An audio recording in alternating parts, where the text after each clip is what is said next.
Dang, man. Took me forever to get on this thing. Hey, folks. All right. Give me a sec. I got to get this camera set up right because I don't like how it's sitting. I think this will work. All right. Can you guys hear me? Hello. Happy Thursday. Happy New Year. All that great stuff. I apologize. I don't like being late, but life was happening and I couldn't undo a few things. So it made us about 15 minutes late. So I apologize. But that's fine. We're going to make up for it tonight. So let me just reorganize my notes here. And then we can get it cranking. All right. Anyway, let me get my little shout outs. Am I frozen? Wait, are y'all saying I'm frozen? I better be unfrozen. Hopefully not. Okay. Looks like I'm good. I'm going to put it on the live chat. Can you guys hear me? All right, cool. All right, guys. Let me read a few what's ups and shout outs, and then we'll jump right into it. Let me move my laptop down. So. There we go. Dang, man. See what I'm talking about? All right, let's get this right. Sorry, I got to get this camera right. This thing never wants to stay right. We gonna get it right. Y'all just gonna see my whole house till I get it right. Damn. All right. How does that look? We can make that a little higher. Oh my God, man. I'm gonna fight this thing. Hold on. Sorry. Welcome. This is my 2023 already, right? Rather symbolic. All right. How does that look? If this thing don't stay on here, stay up. Hold on. I just gotta get this angle right. Y'all just sit here and laugh at me while I'm getting this squared away. There we go. Now I would like for it to stay like that. And then let's tilt it a tad bit. God darn it. All right. There we go. Okay. All right, guys. As you can see, we're having a few problems over here, but we're going to make it work. All right. Anyway, what's up? Let's see. Who do we have on today? CB Love, Tyler Hackner, Lexi 192, Byron Alexander, Alan, what up? Ms. Nuru. Oh yeah, I know you. What's up? What's up? What's up? Nano Williams, realtor. All right, we're gonna go ahead and jump right into this just because I'm already late and I do not want to keep you guys waiting. Some of you guys on the East Coast do have to get up early. Man, Calvin reminded us that he's a David Ruffin. No, I ain't trying to be cocky or nothing. No, I'm not the David Ruffin. If I were in the Temptations, I would have been Eddie. All right, I would have just used my falsetto. Keep on trucking, baby. All right, I'm gonna jump right into it. So, as we know, the main thing that's been happening as of late is the situation in regards to trying to select the new Speaker of the House, and it has been chaos, to be honest, if you've been paying attention. As I was looking from the last time I was reading the notes here, so far they have been in what you call a bind, right? So the Republicans have a majority, but they don't have a really big one. They have a majority by, I believe, 5 or 6 seats. You need 218 to have the majority. They have 222, so they only have like a slim margin of about 5, and they are not on the same page in regards to who they want to be the Speaker of the House. So I guess who you could call the establishment, maybe, is if you want to call them that. They're all Team McCarthy, but you have about 19 or 20 holdouts who are like, oh no, we're not dealing with this. And the most interesting part is the majority of the holdouts are also a lot of the ones in the party that tend to be a little bit more cuckoo than the others, which I find very entertaining. And I only say that because one of the critiques I've always had about American politics is a lot of times politics can be a very dirty game. You know what I mean? Like they can get really grimy, all in the name of being in power. And so Republicans let a lot of the Lauren Boeberts and a lot of the other ones who were not really playing with a full deck, and they kind of operated on extremities. They didn't really take a lot of this seriously. It was kind of a game to them.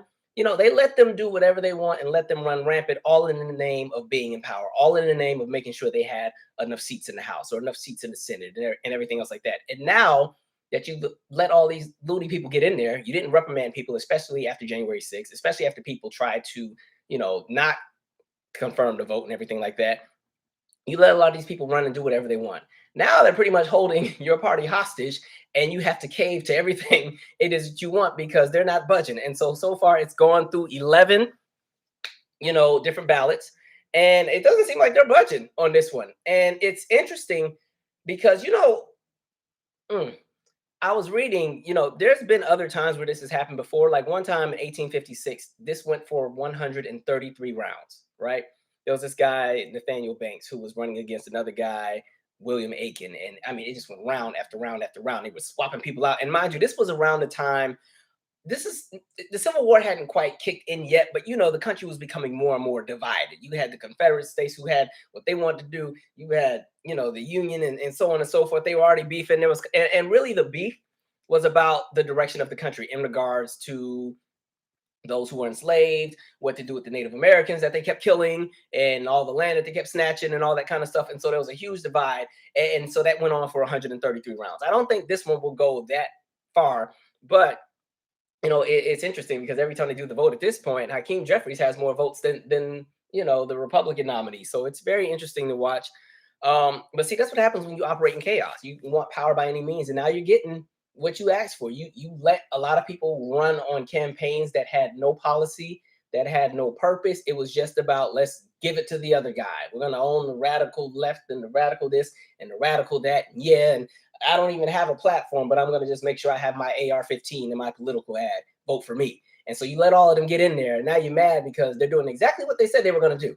So interesting. But, it also goes back to the conversation I've been having in regards to third party. Because sometimes people fight me, like, why do you keep talking about third party? It's slowing down any kind of progress of, people getting what it is that they want. But the example that I want to use, looking at this example, and this is not the best example because these are the people that I would never align with. However, what did I say in regards to my vision of how I think a third party would work? I don't personally see a third party candidate ever being able to win a major presidential election, or a third party being able to take, over the House or the Senate. However, if you have enough representation that represents that party, they can use that representation to build leverage with one of the major two parties to get what it is that they want. So if you're looking at what's happening right now, look at how many concessions Kevin McCarthy has made so he can get this seat that nobody wants him to have. He's pretty much caved and caved and caved because these 20 people are shaking the table. It's kind of like in the same conversation where before the with the previous Congress, where you had Cinema and you had Manchin, as much as they got on everybody's nerves, they were able to pretty much obstruct and slow down any progress that Democrats wanted to make, all because they were two voices that were kind of locked in, and unless you have us, you can't do much because it's a 50-50 majority in the Senate. And so that's the same way that I would look at using a third party, where if we're looking at what's happening with the Republicans right now, like I said, they have 222, but only about 202 are on the same page. The other 20 are like, nah, we ain't doing it. So imagine if you had that kind of pool with a third party when it comes to your politics, where 2024 is coming, and I think it's a little too late to jump into that space. But I do think for 2028, you can definitely start prepping and shaking the table now. But with that being said, saying, okay, well, this is what I don't like about what this party is doing or what that party is doing. But I have a coalition of about 30 million voters who have said that they're not voting for this party or this party, and they're only going to vote for whoever puts this on the table. And then it's like, all right, which party, who wants to take it? If not, you're not getting our vote. And then literally it comes to a space where in order to win, one of those parties needs that 30 million votes. You can't win without it. And so it's just about using your leverage to get what it is that you want. That's at least how I've seen it. But so be it. But it just goes to show that government operations in this country is a mess. America is off the chain. And then it was funny because then they had the nerve to want to adjourn tonight. I was like, oh no, y'all want to shake the table, stay on out there all night. And I think the Democrats have been enjoying this. This has been entertainment for them because it's like, finally, we'll just kind of let them dig themselves out of a hole. But I don't know, man. We'll see how this goes. The dangerous aspect of all of that is we need the government to be in operation because, there's all kind of things that need to continue to be funded. And so we can only sit and watch the shenanigans for so long before we start to feel the effects. All right. You'd hate for this to get to the portion where we're at the debt ceiling, or, we need to, vote yes and everything on different budgets, and none of that's getting done because they're still fighting a month from now. But hopefully that doesn't necessarily happen. All right. I'm going to pause for 1 second and read some comments, and we're going to keep it moving. All right.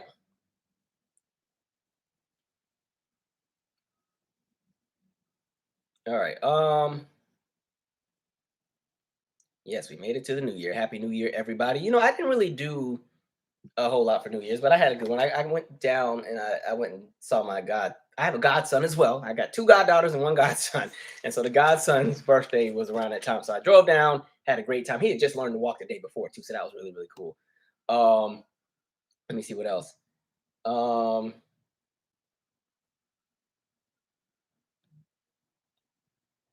am I going to see the Janet Jackson concert? Of course. Now she done charged me an arm and a leg. You know, that's my only beef. But thank you, Artenia McCants. I appreciate it.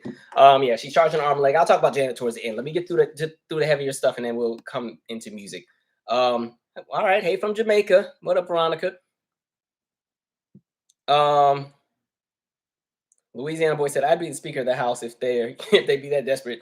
Does it pay? I mean, literally at this point, they're just nominating anybody. I saw Matt Gaetz nominate Donald Trump to be up in there. I was like, yeah, y'all just playing games at this point. Anyway, I want to keep going. I want to shift gears here. So then we want to talk about Damar Hamlin. Now, if you follow me, you know I don't even watch football anymore. So I was out of the loop for a minute. But fortunately, I just happened to be on Twitter and I kept seeing everybody tweet about this game. So I just happened to go see what was happening. And Damar Hamlin is the safety from the Buffalo Bills that, you know, they do running the game. It's the first quarter. From what I understand, they're in playoff season now because it's getting close to the Super Bowl. So it's one of these, from what I understand, one of the qualifying rounds or one of the playoff games. I don't know, something. But you know, he has the hit, he gets up, or he has a hit, he falls down, he gets up, falls down again, doesn't get back up. Everybody's trying to figure out what's happening.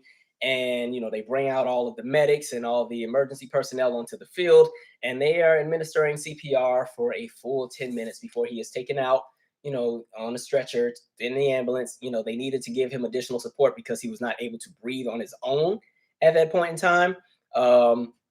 Turned out he had gone into cardiac arrest. And as far as the updates, they're saying that he's doing a lot better. You know, his neurological, everything is pretty much where it needs to be. And so at this point, they haven't really said if he's going to be able to make like a full recovery or anything like that yet. But I'll just say at this point, I'm glad he made it because for a minute, it was a little sketchy. Look, it had me a little nervous. I was like, I hope this guy does not, you know, sadly pass while on the field. But the thing I'll say, after watching that and also seeing the responses, it also kind of exposes the darker undertones of the NFL.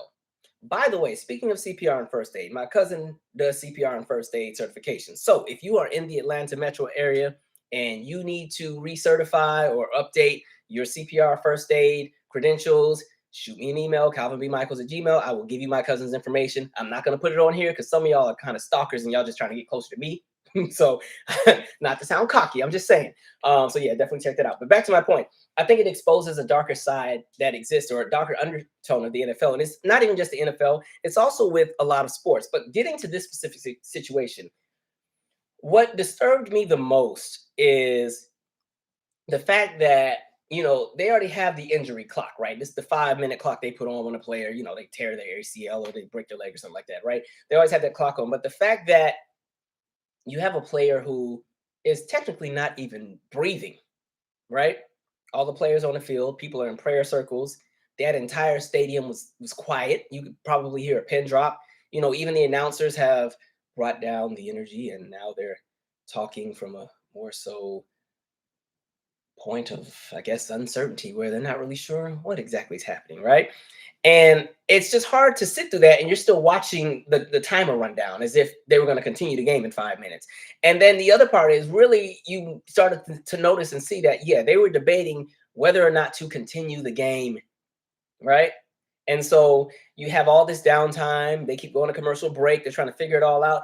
And it just got me to thinking like, dang, are these leagues really that tied into the money in regards to the relationship with the advertisers and everything else that it's that hard to make a decision? Because for me, had they continued that game, I mean, not only does it already confirm everything I've already said about the NFL for the last few years, but I mean, goodness. And really, when you think about it, the sole reason why we even went through all of this in regards to them deciding whether or not to cancel the game was about money. It wasn't even really about, you know, Damar Hamlin at all. It was a conversation of money. It was a conversation of advertisers. It was a conversation of, well, we're already in our playoff schedule. How do we make this adjustment without messing up the money? Because really, this was a conversation of money.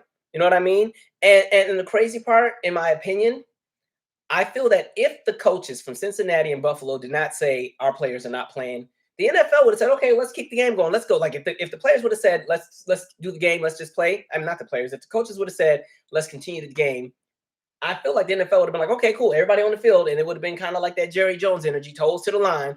And so it kind of just goes to show how a lot of these sports leagues, especially the NFL, and I've been saying this at least since about 2014 to 2015, is that they're dismissive to a lot of things. And sadly, a lot of people and a lot of bodies are collateral to corporate greed, especially black bodies, especially when we're talking about the NFL. And I kept thinking about what it must have felt like to be a teammate. Like imagine you're on a team, you have a teammate who at this point, you don't know whether they're going to live or die because they're unresponsive on the field. The best of the best medics are on the field right now because you got to think in order to, get into those spaces with the NFL, be on the field, be the team medics and all that, you got to be top tier. You don't just get to be anybody's, oh, I just got my certification last week. Now I'm at the NFL. Oh, no, you got to have some credentials, right, to be on that field. And so you're watching your teammate go through the process with some of the best in the league in regards to medics, and they're still unresponsive. And the idea that there's a possibility that you still have to play this game, right? Like imagine that. And the other part that sucks is I think our media and just the way that Americans tend to operate in regards to entertainment, Americans love to turn hardship and spin it into a hero tale. So imagine if the NFL said still play that game. And let's say they played that game. And let's say Buffalo won. I'm sure that would have been turned into a movie and it would have been turned into like an entire like heroes. They made it through the hardship. It's kind of like we love those stories. Well, not we, but we see those stories all the time where you'll see a news article that's like, oh, inner city teacher sells all of his clothes to buy school supplies. And somehow they turn it into a hero's tale. Like it's supposed to make you feel good that teachers are underpaid and teachers got to do whatever they can do to get the supplies because there's nothing in the budget. Like, I feel like they would have done the exact same thing in regards to this game had they forced the Bills to continue to play and had the Bills won. It would have been like that movie, The Sixth Man. Remember that movie? It's about the basketball player, it's a star player, but he dies while he comes down from the shot. And then his ghost comes around and helps the team win the next season. Same kind of nonsense. I saw that coming. But the other part that's disturbing to me is also a lot of people are just we're in a space where a lot of people no longer have empathy. People love to wear it as a badge of honor to be emotionally removed from everything and to see everything only through their lens of how they want to operate and matriculate in the world. And so there are a lot of people who are like, I don't see this as a big deal, blah, blah, blah, blah, blah, blah, blah. I'm like, what the, they're like, people are injured all the time. And I'm like, you're comparing like torn ACLs and broken legs, which are still terrible, to somebody who cannot breathe on their own, who had to be assisted by a machine. Right. And that's all because people want to see this game continue. Like, that's the nonsense. So it gets me to skip Bayless and his trifling self. Right. Let me just read the comments that he had initially at the time. All right, let me pull up the little stats here. So when all this was going down, and this was during the portion when they were still trying to decide whether or not the game was going to continue. So he says, not exactly sure what happened to Damar Hamlin. Players on both teams are shaken. Ambulance out on the field, CPR administered. Can't remember play being stopped for this length of time.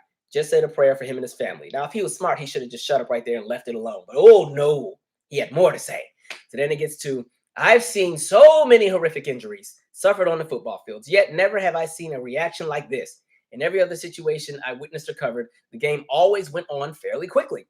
The attitude was, hey, that's football. For these players, this was different. Now I'm starting to look like, all right, where are you going with this? Because that whole I've seen so many horrific injuries suffered. Like, you saying it as if like, okay, because you don't want to measure it as anything too horrific, you feel like the game should keep going. I don't know. I'm sure he can't say anything worse. Then comes the next part. No doubt the NFL is considering postponing the rest of this game. But how? But how? This late in the season, a game of this magnitude is crucial to the regular season outcome, which suddenly seems so irrelevant.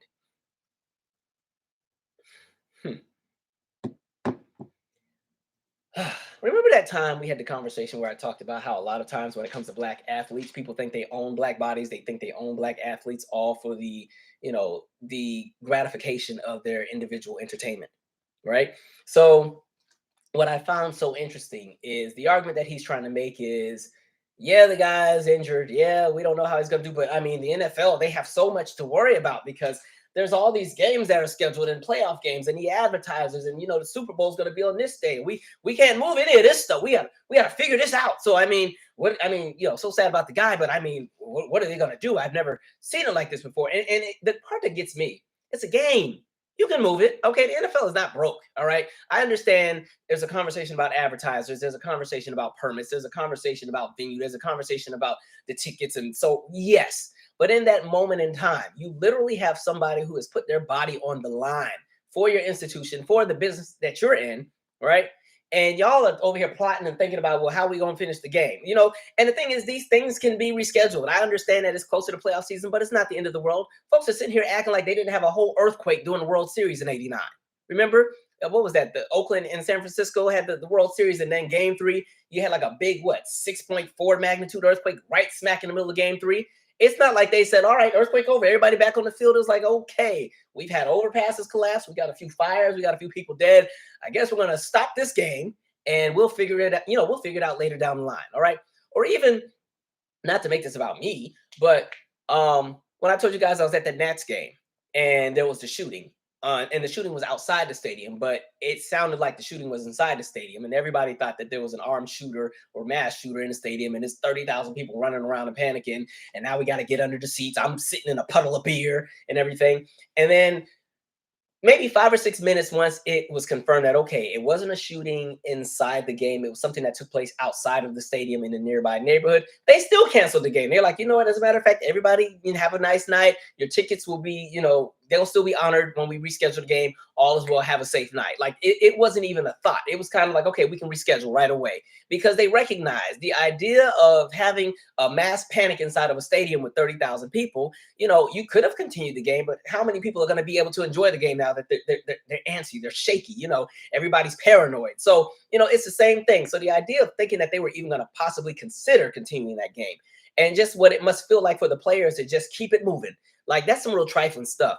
What else was I going to say? And the thing about people like Skip Bayless, because it's not just him, a lot of them tend to speak on Black athletes from very authoritative dispositions. They speak as if they know what's best for everybody. They speak as if their viewpoints and their opinions are the standard and the law of the land, and anybody who disagrees with them, something must be wrong with them. They're too sensitive. They're too emotional. They don't know what it is they're talking about. I studied and commentated this game for years, so I know what I'm talking about.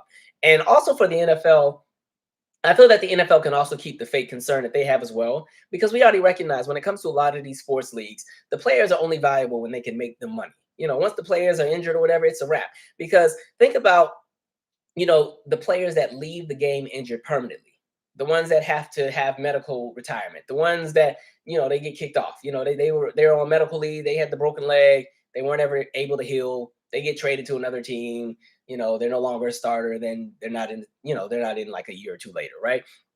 I think back to the settlement that took place with the NFL, where you had 4,500 former players who had all kind of injuries, brain injuries, dementia.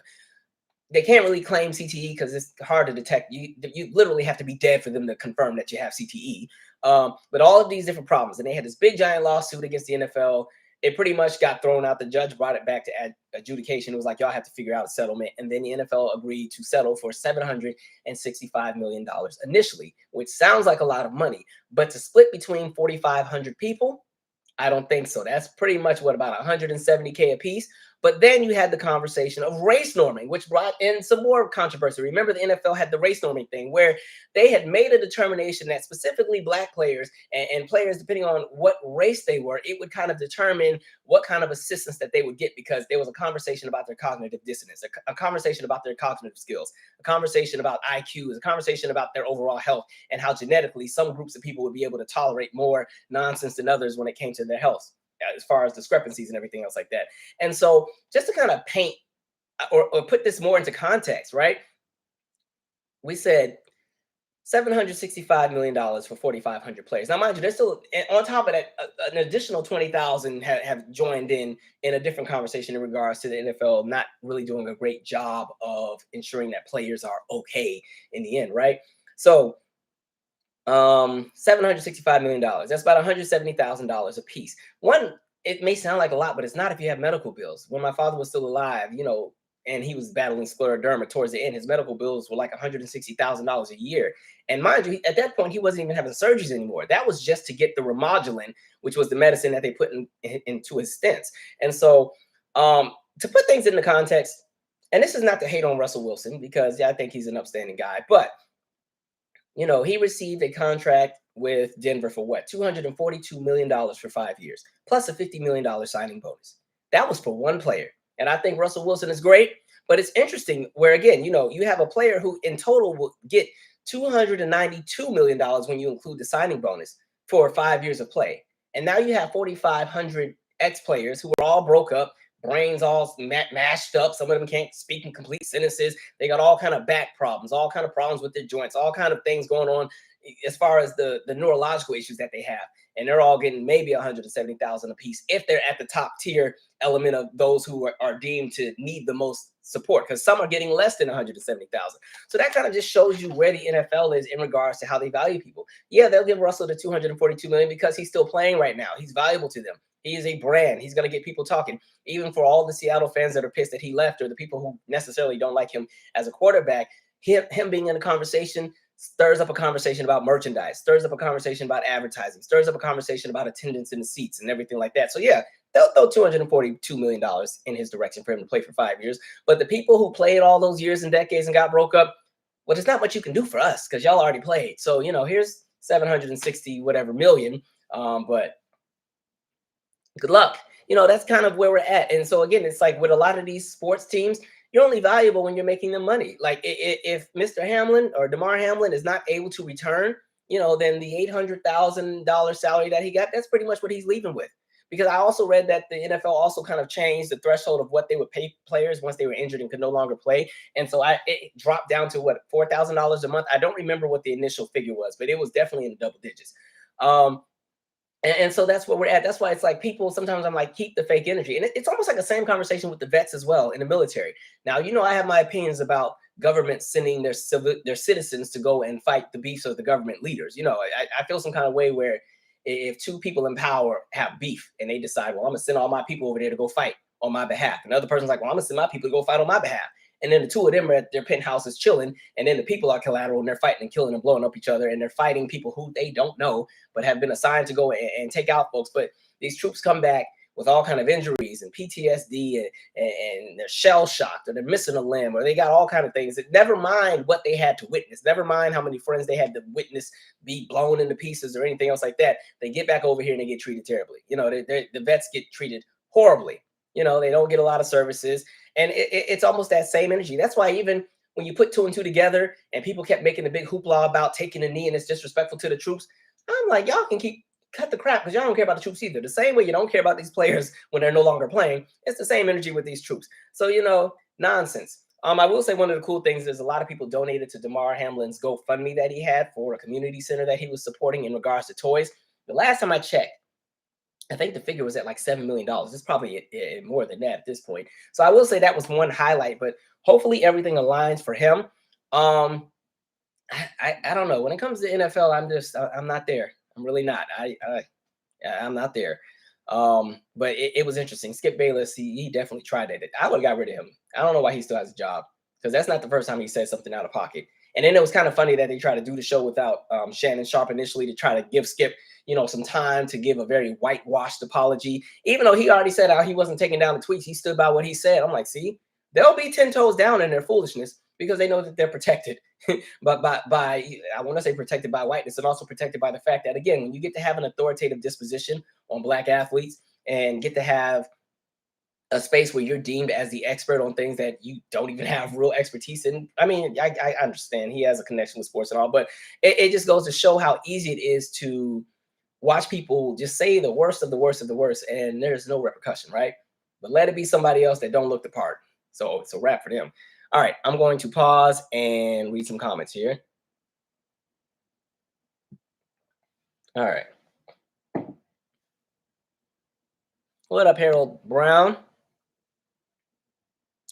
Melody. See, we're here.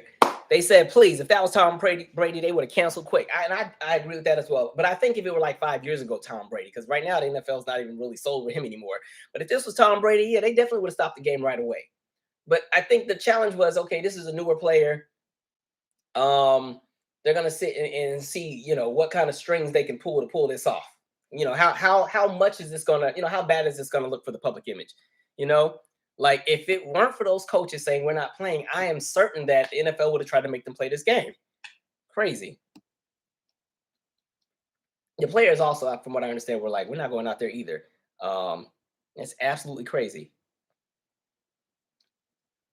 Iron Will said, people who made gambling bets on the game, a lot of money goes into sports. Advertisers didn't get to run beer commercials, etc. And I mean, it is what it is. That's what happens. And I think that's the challenge where we see it.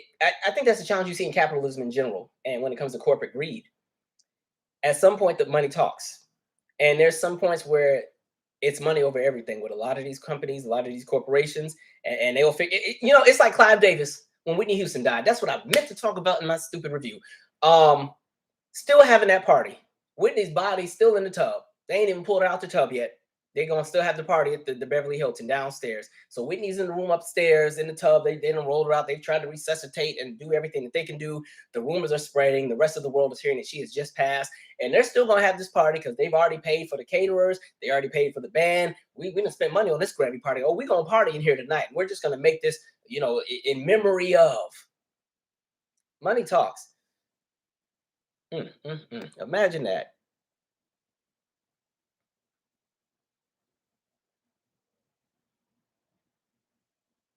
Um, where am I at? Let's see. Damn it, P said they will add a gratuitous white family to save Damar. Oh, if they make a movie, they're gonna definitely put the hero in there. Definitely. They'll make it about and this is not to take away from the guy that administered CPR on the field. Good work for him, because that's a hard thing to do. If you've ever had to give somebody CPR, it can be kind of scary, especially if their rib cracks while you're doing it. That is the scariest. It just doesn't feel good. But yeah, we'll see. But look, kudos to old boy with that CPR, because that has to be some pressure. The whole world is watching. You know, man, not everybody can work under those kind of conditions. But even again with the NFL, think about when we talk about money talks. They don't even cancel NFL games. Rain or sleet. That wasn't there just a game where it was 3 or 4 degrees outside. They still had to play. Like that's what we're talking about when these athletes put their bodies on the line for these corporate, industries. And yeah, they get paid a whole lot of money to do it. But again, just thinking about how money talks, like they do not end these games for anything. Man.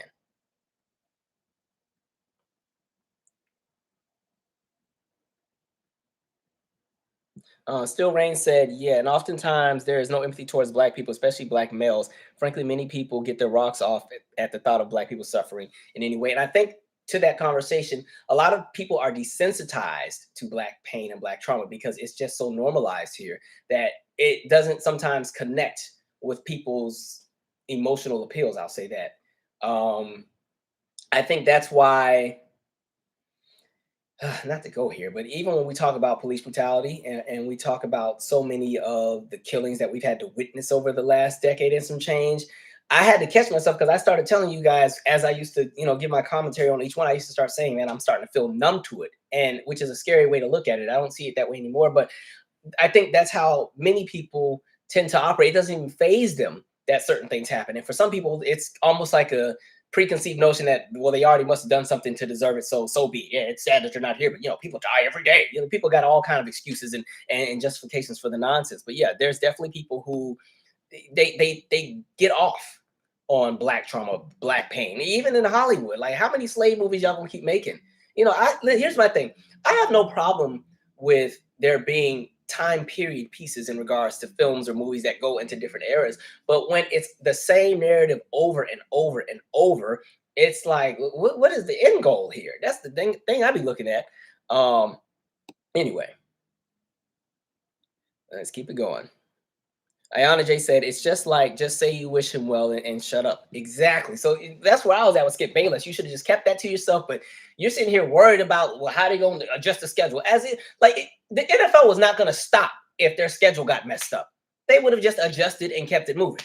The same way all of these corporations and companies, when COVID hit and everything had to shut down, oh, they found ways to make us get to work. All right. Magically, school districts that never had money for books or anything, they had laptops and everything for kids to do school virtually. The money comes from places when it needs to, when the money's on the line. They will find ways. So interesting. All right. Jamil says Skip has never played professional sports, so he should shut up. There we go. That's my thing. Y'all, everybody got all the opinions in the world, and I don't remember. I don't see him with no CTE running around here with a mashed up brain. Okay, somebody said Iron Will said, yeah, it was the Battle of the Bay World Series. Okay, so yeah, 89, San Francisco, because that's when that overpass also collapsed at the same time. The science dork in me was about to segue right into the conversation of seismic activity and that cascading quake that they are preparing for in the Pacific Northwest, but I'm not going to do it tonight. Let's see. Oh, this is going to. Then a lot of the NFL contracts are not guaranteed. That's the other thing. And then with some of those contracts, it's dependent upon how well some of these athletes do in the season. And when you're talking about what it is that some of these athletes can get when it comes to like being on medical leave, sometimes you have to have already been in the league for a certain amount of time before you can even get that. You know what I mean? It's not like you just, did one game and then you broke your leg and you set for life. No, they like, sorry, I hope you finished that degree. I know you entered the draft and left your 4-year institution in your 3rd year, but you can always go back and finish studying. It's kind of like, remember we talked about, there was that LeBron doc, or it was a series. I don't know if it was on Stars or Showtime. It was some years back. And it was the story of what happens to college athletes after after the heyday, when they're not drafted, when they're not selected. Like one guy, he lost his scholarship. He was a walk-on. And a lot of times, I think the NCAA rules at the time, and for a lot of people who do sports, walk-ons necessarily don't always get scholarships right away. So you had this athlete who played for, I can't remember what school. He was a walk-on, didn't have a scholarship, was broke. A family friend gave him a place to stay and food and stuff to eat so that he could make it. And then the school found out and they pretty much kicked him off the team and everything, because it was like, oh, you can't take bribes. And, because remember, the NCAA players for the longest couldn't do anything. Even when they would make video games using the images and the namesakes of these players, they got nothing. They weren't allowed to take endorsements. They weren't allowed to do anything. They were pretty much solely the property of the universities that they attended and played for. And so they do all that and they generate millions and millions of dollars for these universities and institutions, and then say they're not drafted or they don't make it to the NFL. They have nothing to show for those 3 or 4 years that they played at the university level. There's no money coming in. They don't even get residuals from the video games. I think it's changed now. Now they do. And then, then you wonder why have these people lose their minds, right? All right. I'm going to keep going because we spent a lot of time on this topic, but it's fine. Let's see.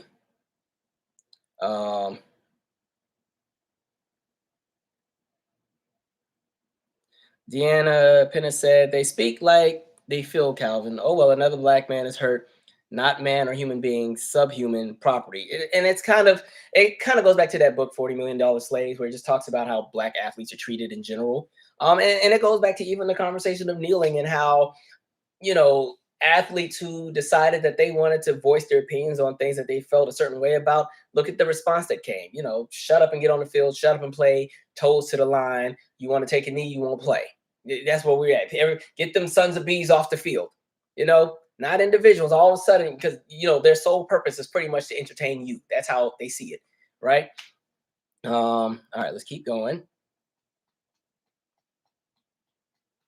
K80 did too said, oh, Katie did too. That's clever. They said, and suicide rates of vets is horrifically high. Yeah, they got a lot going on. Like, it's, man, you go visit some of those VAs and see what some of the people have to deal with, in addition to the people that are usually homeless. All right. I'm glad I sucked at football. I never really had a dream of wanting to play it. I played it for 2 years, one year middle school, 1 year of high school, and kept it moving. But actually, I quit the second year. I was over it. Somebody said the fact that Clive didn't put that in the movie. Oh no, they had to paint him to be the hero in the movie. I told y'all, like, two of my biggest critiques of the Whitney movie were, you know, the way they kind of painted Clive to be a hero. I didn't like the way they kind of just erased Robin out of the picture. Like, it's so interesting. I know what we're segueing, but Robin was a vital person in Whitney's life, and so the fact that towards, and I hope, oh, I'm spoiling it. Damn. All right, some of y'all ain't seen it. Some of y'all aren't gonna see it anyway. Just know I don't like the way they did Robin during the end of the movie. Anyway, keep it moving. Fearless Love. Hey, my boo. Hey.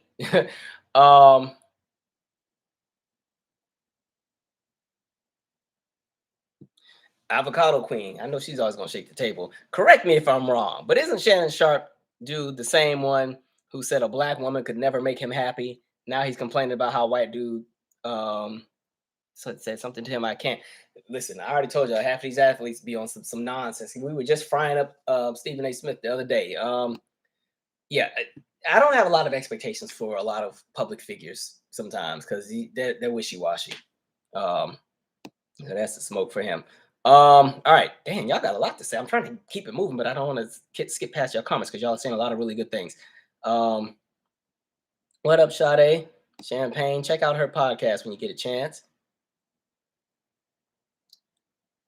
Oh, Giovanna D, RG3 and his Jigaboo comment. They are trash clowns and how they treat folks. And the thing with RG3, if we want to get on him, what I always found interesting when we go back to this conversation of how the money talks, he definitely could have had a much bigger career, but he went and got injured. Remember, he used to play for what's now the Commanders. He went and got injured. They pretty much had him come back a little too early. He wasn't ready because he wasn't necessarily healed. And then what happened? He got hurt again. All right. Then they traded him. He went to, I don't know what team he went to, but that was the end of that. He definitely had promise. He was supposed to be the next big thing. And that injury, they rushed him right back out there. Get out there and shut up and play.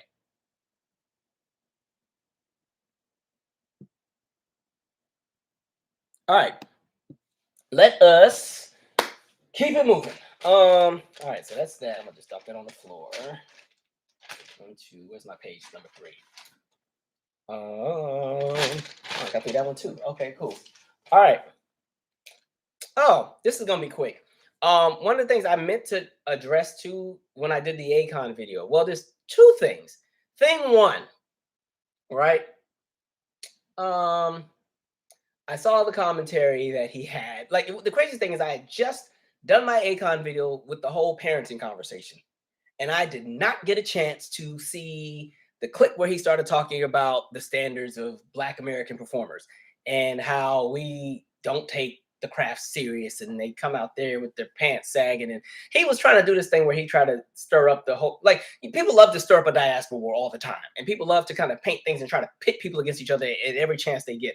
But his argument was trying to say that, he tried to do the African entertainer versus the Black American entertainer and tried to paint the conversation of Black American entertainers don't take anything serious. And I'm like, see, this is the problem I have with people like Akon, who, one, don't have the range for any conversation they try to start. And they like to say a lot of just foolish things that stir up a bunch of controversy. Now, what I'm not going to do on here, because I could go that direction. I'm not about to turn this into an all-out war, because for me, I don't think it's going to get us anywhere.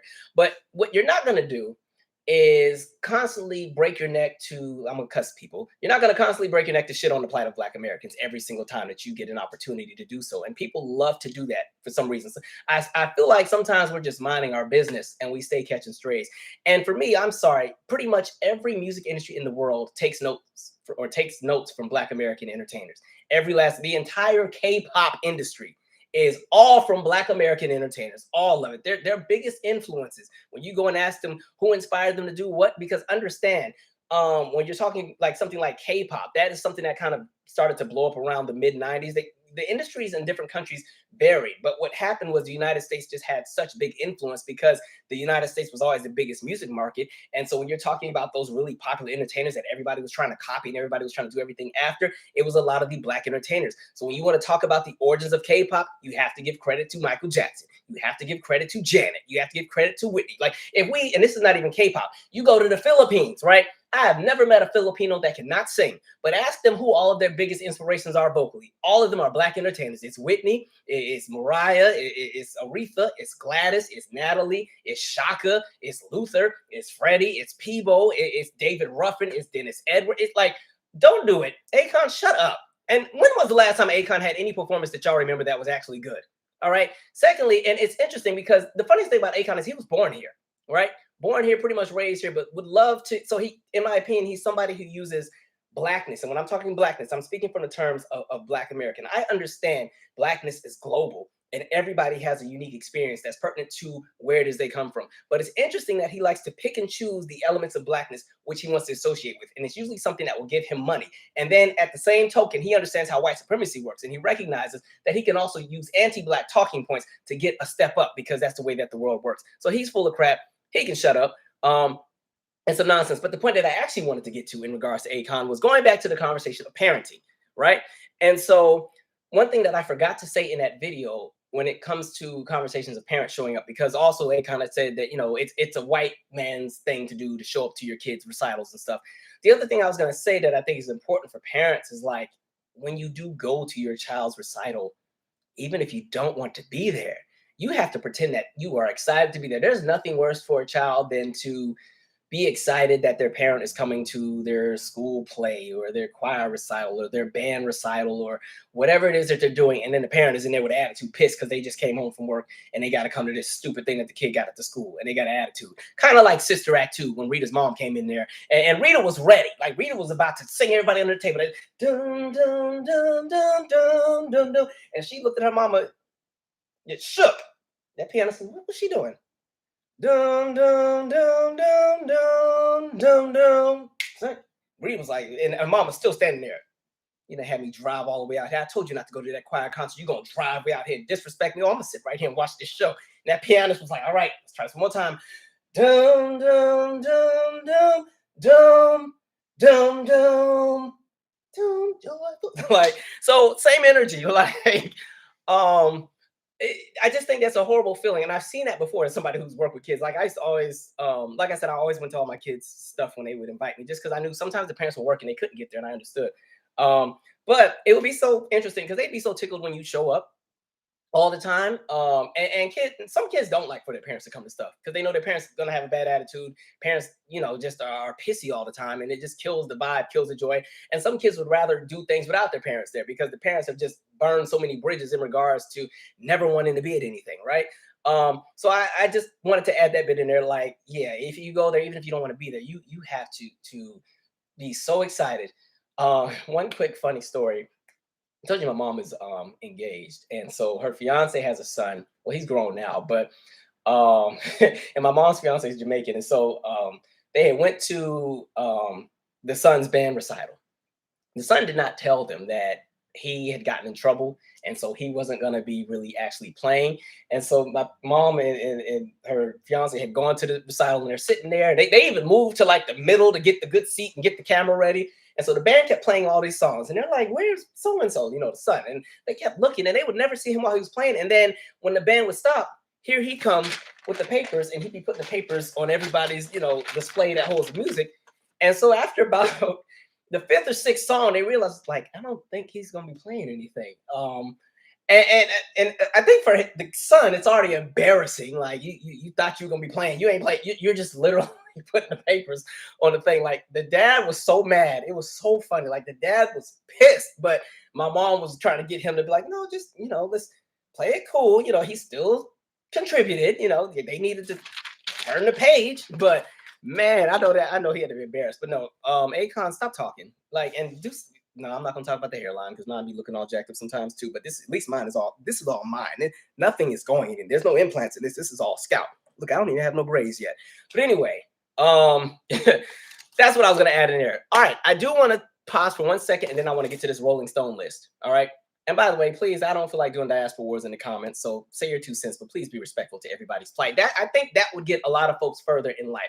Everybody can have their claim to what it is. Like for me, I know a lot of Black Americans, we want our reparations for what it is that, you know, is deserved. And we also would like respect from people who get the opportunity to come here and live amongst us. And my thing is, if you have a different perspective of Black Americans, or you don't see yourself as being in that same collective, fine by me. But please don't jump in the way and start leading conversations about why Black Americans don't deserve the reparations. Or if you haven't really understood the Black plight in the United States, you don't really understand the history. You don't understand the concepts of what happened with redlining, what happened with sharecropping, what happened with the FHA loans, what happened with us being left out of the New Deal, what happened with all of that, then you don't really get to have an opinion on how we do anything. That's how I've always seen it. And I mean that from a place of love. In the same way that I want every marginalized group of people who looks like me to get what it is that they're owed from whatever country colonized them or took them over or did whatever is wrong to them, Black Americans are asking for the same thing. So please stop being dismissive to our experience. That's all I'm saying. And I'm saying that from a place of love, but it can get nasty if it needs to. All right. Anyway, thank you, Black Marvel. What's funny is that Akon worked with Michael Jackson, a Black American. Like don't get me started on this. Sometimes I wish I had a larger platform just so I had closer access to some of these people. Sometimes I'm like, I need to tell you to your face how I feel. Like, man, but I like this platform. I love what we have here because we can always be real intimate. And I think what I've loved about having this channel and those of you who follow me, I feel like we like all just one big family. We be chopping it up. There's not really a lot of drama on this channel. Y'all never see me in here cussing nobody out. And, you know, it's all good energy. So I appreciate that. Anyway.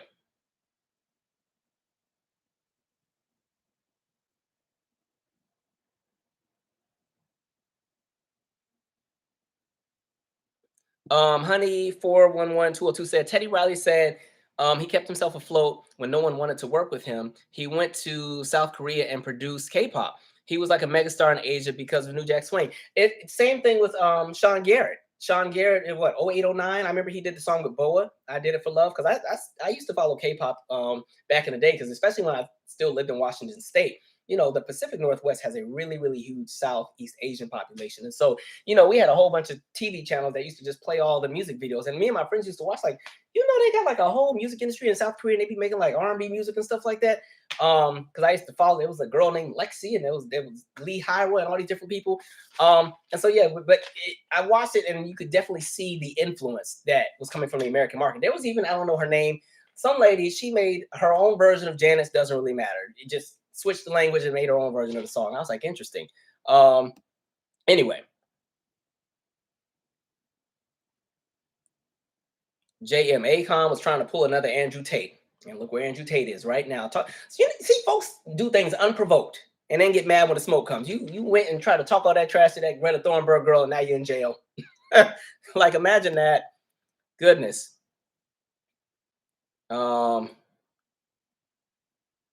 Renisha Brooks said, not you doing the piano part. I just needed to put it in the context. You know, I needed y'all to remember how the scene went, just in case you hadn't seen the movie in a while. By the way, you know, Whoopi Goldberg didn't want to do Sister Act 2 at all, right? She was not trying to do it. But she was able to negotiate with Disney, and she was like, if y'all will fund my movie Sarafina, then I will do Sister Act 2. And that's how we got Sister Act 2. Then they had an earthquake too, messed up a whole bunch of stuff, but they still got it done. Anyway. Billy Flood said, yeah, they know their parents are going to act out. Yeah, there's nothing worse than your parents being in a crowd and being in there with an attitude. That's the worst feeling in the world. Tiffany Jackson said, don't have children if you do not want to raise them. Invest into them, provide for them, protect them, and love them. Just remain childless. That's how I see it. But again, not everybody can always control whether or not they're going to have kids. Sometimes children show up unannounced. And I think sometimes people think they want children, and then when the children arrive, they realize it's a whole lot more than what you really thought it was. It wasn't just going to be some cute Instagram pictures. You know, it wasn't just going to be the cute phase. It's like, no, you stuck with that child forever, through thick and thin. Right when you're ready to lay down and get a good nap, they start crying. You know what I mean? Right after you've had a horrible day at work, you're tired, and then they come to tell you they threw up, and you know, school call for something. Like, it's something every 5 minutes, right? Children are great. I God willing, I will have some, but you know, we shall see. All right. Why is my chat stalling? Here we go. All right.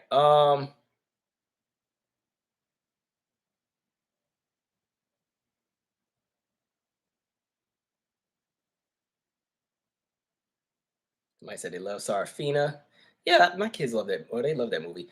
Thank you, CC. Agreed. I remember I was 10 and decided to cook for mom and dad. I made microwave pork and beans and hot dogs with cheese. My parents ate it like it was a five-star menu. Being present matters. Oh, your parents did good because one, I don't even eat cheese. It would took everything in me to get through that. I would have played it off. I told you that one time, maybe it's in my podcast. When I came back from college, I was on this health craze. Like I know I got on the family's nerves because I moved back home for like a year after college. And I was on this health craze because, oh, we need to eat more of this and more of that. And so I had cooked one time. Well, there were two instances that took place. One day, all I did was make some spaghetti. You can't mess up spaghetti, right? Simple, right? Made some spaghetti, and I forgot what else I served with it and everything. And so everybody's eating, and I'm eating, and nobody wanted seconds for some reason. I'm like, what's wrong with y'all? And listen, I know I can cook. My stuff be hitting.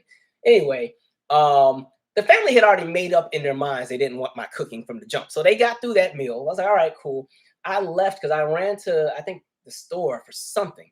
When I came back to the house, and this is, because I had to be about 21 or 22. I came back to the house, and all of the lights are off in the house, but the car's out front. So I know everybody's home.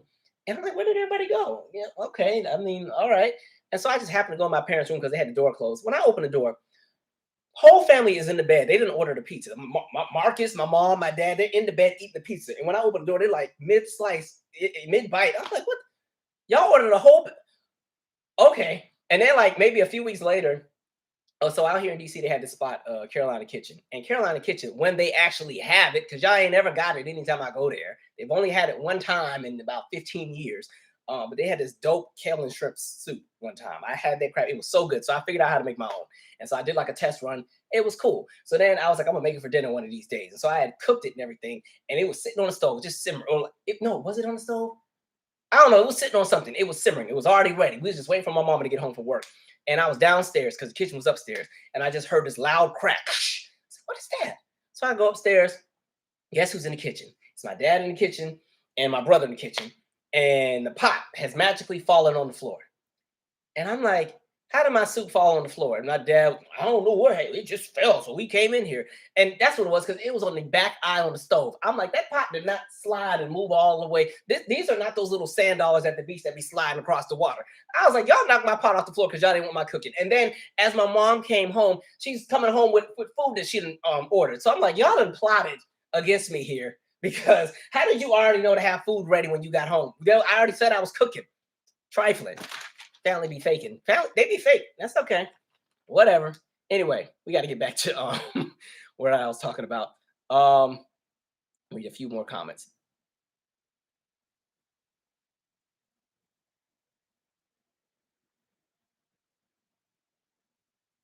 Y'all have some dope comments in here. Yeah, that is a funny story. I never really did the thing like cooking for my parents when I was a kid. I used to see the kids, they like try to make breakfast in bed. I'd get fussed out for going downstairs because we had an alarm. So if you went downstairs, the alarm went off. So I couldn't just make my parents breakfast in bed. You walk down and trip that alarm and then get fussed at.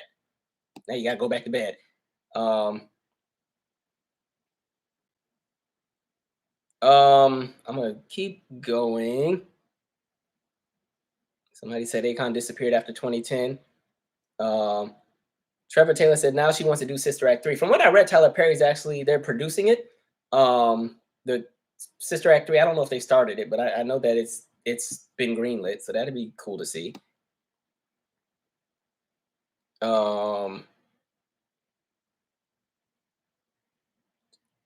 Advice for struggling actress. I'm gonna come back to that towards the end, just because I want to get through some of the heavier topics. I got a few other topics I want to cover first, and I will come back to that. I promise, Ebony. All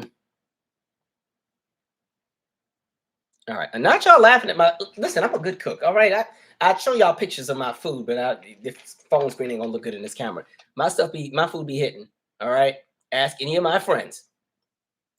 Oh, whatever. F all of y'all. No, I'm just kidding. Anyway, all right, I want to keep going.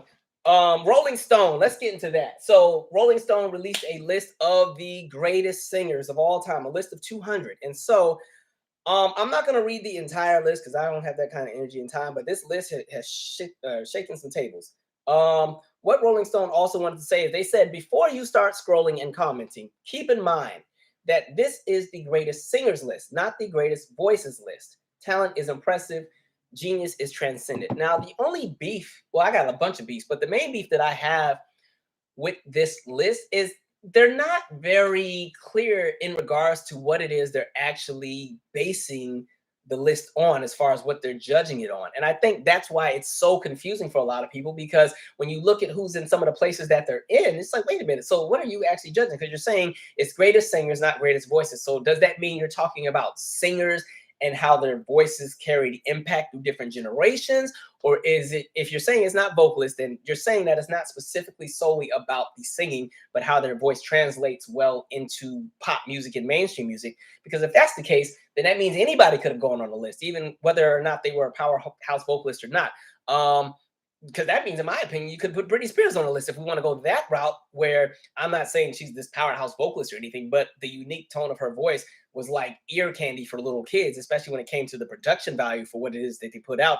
And so there was an entire sound that was kind of ushered in regards to that teen pop sound that she kind of was one of the spearheading voices for, with like the boy groups and everything like that. So I feel like the threshold of what they're measuring, or the standard of measurement, is not really clear, and it's confusing. Let me see. Thank you, Black Marvel. Yeah, we're about to get to that. Nat King Cole and Celine Dion is not on the stories list, and Brandy's 193. Let's just get to this list real quick. So like I said, I'm not reading all these, but I'm just going to read some of the notable ones that I recognize, because we'd be here all day trying to read through all these. All right, so I'm gonna start at the bottom and work my way up. Burna Boy, 197. All right.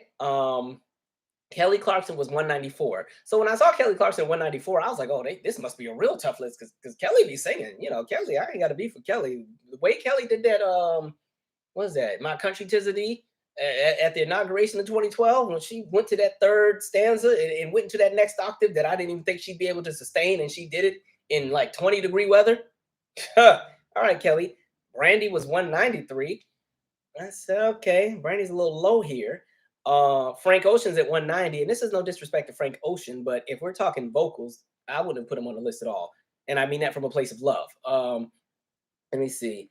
Bonnie Raitt was 187. Alicia Keys is 185. See, that's why I'm saying, like, the list is interesting to me, because you're saying if they could just do a better job of explaining what they're actually measuring, then I think this list wouldn't have so much smoke behind it, because most people are looking at this from a standpoint of who is the best singer technically, or when it comes to vocals. And then when you look at the top 10 of the list, all of those are, astounding vocalists. So it seems like this list is about vocals, but they just had people who really weren't well versed into music that made the list, and it just kind of went wherever it went. And that's not a dig at Alicia. I'm just saying in general, it's an interesting list. Jasmine Sullivan was 182. SZA is 180. Congratulations to her having a #1 album for 3 weeks. She's the first person since Beyonce to do that.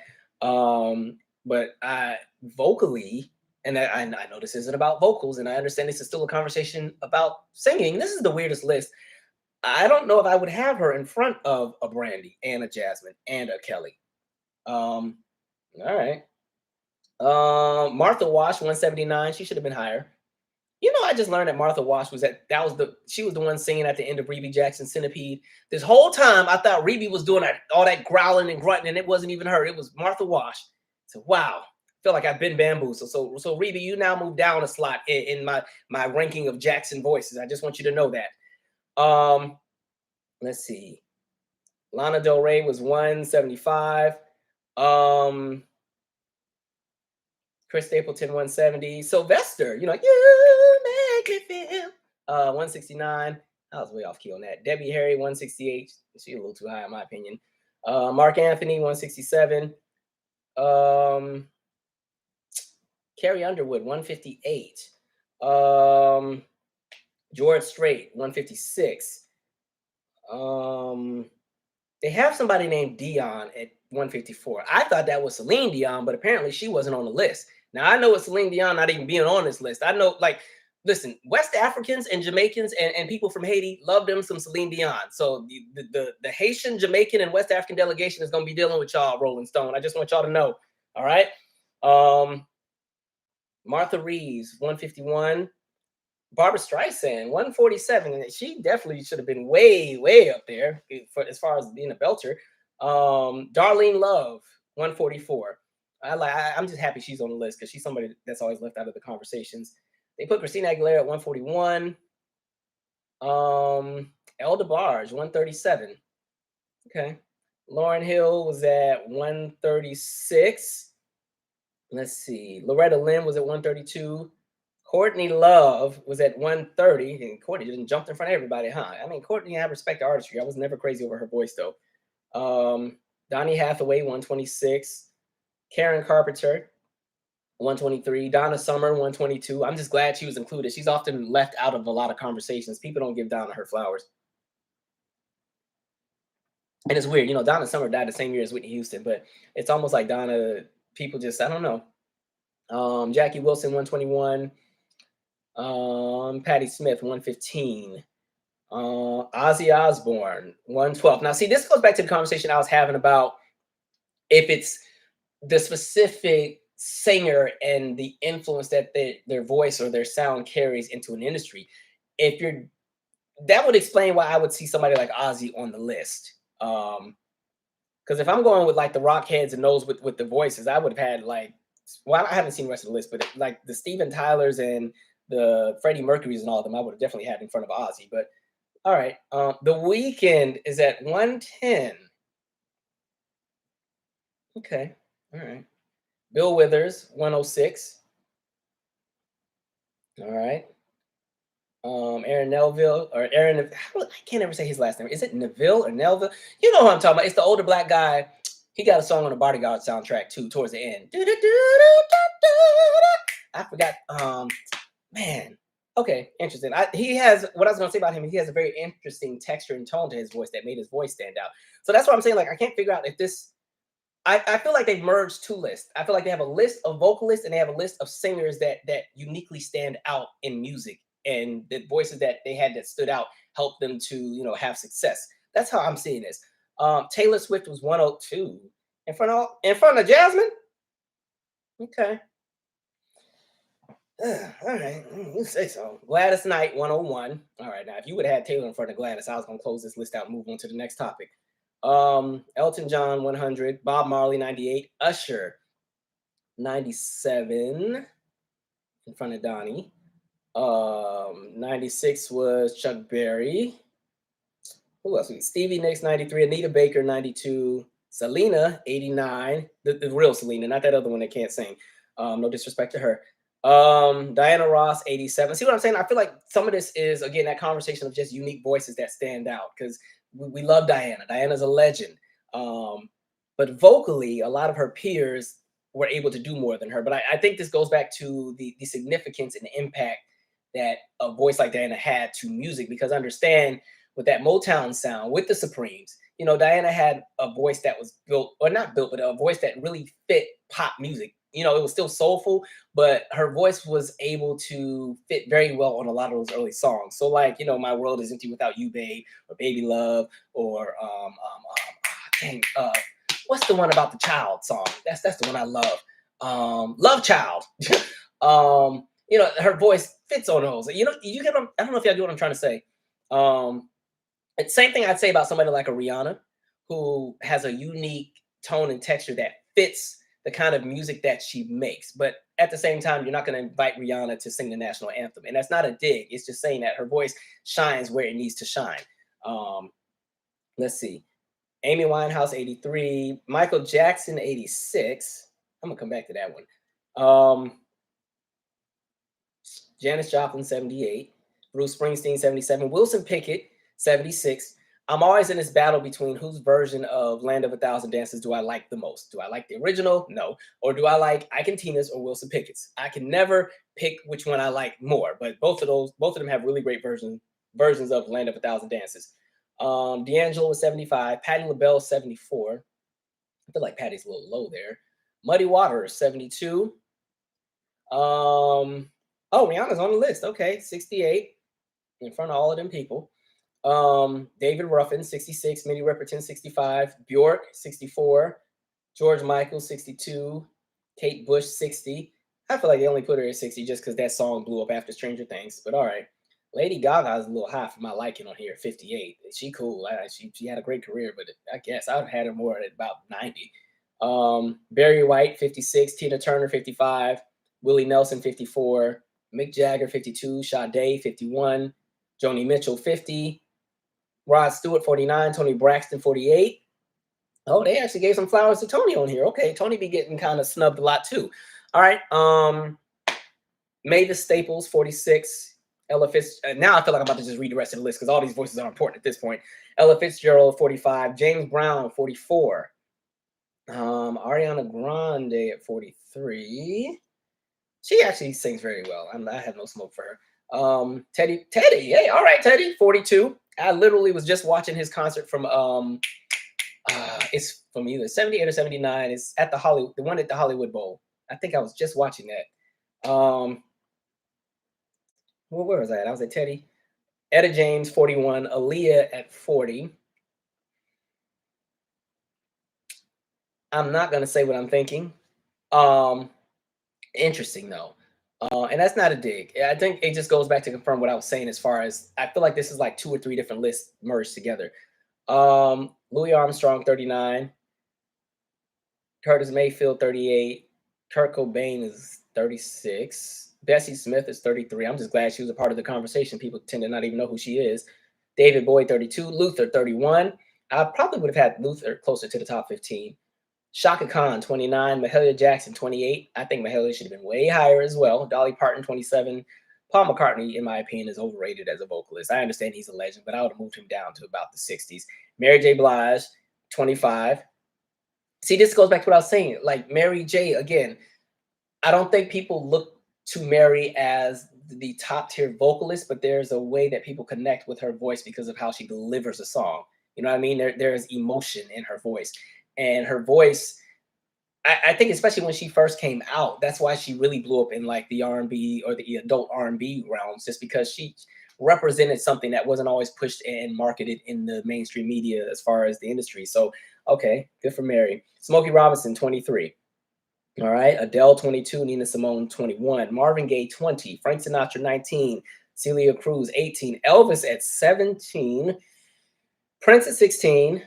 Bob Dylan, 15. Freddie Mercury, 14. Okay, so he was on the list. Patsy Cline, 13. She sings down too. She don't really got music I like to listen to, but she sings down. John Lennon, in my opinion, was always overrated as well. You know, Imagine was great. I don't know what he was thinking once he had Yoko Ono screaming on the background of all them songs at the end. Little Richard, 11. Al Green, number 10. Otis Redding, number 9. Beyonce, number 8. I know that started a bunch of fights. Stevie Wonder, number 7. Ray Charles, number 6. Mariah Carey, number 5. Number 4, Billie Holiday. Number 3, which I was totally pleasantly surprised, Sam Cooke. Remember I was gassing him up a year or two ago and I kept saying he was always left out of the conversation? Go back and revisit his rendition of Blowing in the Wind and a lot of those other songs. Number 2, Whitney Houston. Number 1, Aretha Franklin. Interesting list. Very interesting. I don't know what to make of it. It is interesting that Celine Dion wasn't on there. But that list is all over the place. I don't see it as a list that's solely about vocals. And I think I understand what they're trying to say, but they did a terrible job of explaining it. And for me, I think the top 10 kind of invalidates the argument that it's a conversation about just, I don't know. That list is all over the place. It's inconsistent. It's everywhere. Whatever. Because if it's a conversation about just voices that are unique, that create sounds and influence, then there's some voices that I would have put freaking T-Boss from TLC on there. Y'all might think I'm crazy, but that unique tone and texture of her voice that helped TLC to have these big, massive songs because she didn't really have a conventional voice, but it worked. I would have put her on there. The same way you have Rihanna on there. I think that's the same way that people would have treated somebody like a T-Boss or even an A-Marie as well, who I think has a distinct kind of voice that works for her specific sound. Or who else was that? Or they don't even know who Life Jennings is, but I would have put a Life Jennings in there. Like I don't know. This list is all over the place. Rolling Stone, stop letting these interns make y'all lists. All right. And please stop getting people that are, I feel like they had a room of like 3 people. They had somebody in there that was born after 99, somebody that was born in 1946, and somebody that was born in like 1985. And the 3 of them put the list together. And they was probably in there fighting and cussing each other out. Yeah, that list was all over the place. All right. Y'all are cussing me out about this Rihanna. I didn't, okay. All right. I don't know what that list is about. Oh, Michael Jackson. Now y'all tried it with this 86, and I'm only bringing that up because I saw the people having the arguments, and folks were like, "No, he doesn't deserve to be in the top anything. His voice wasn't that good."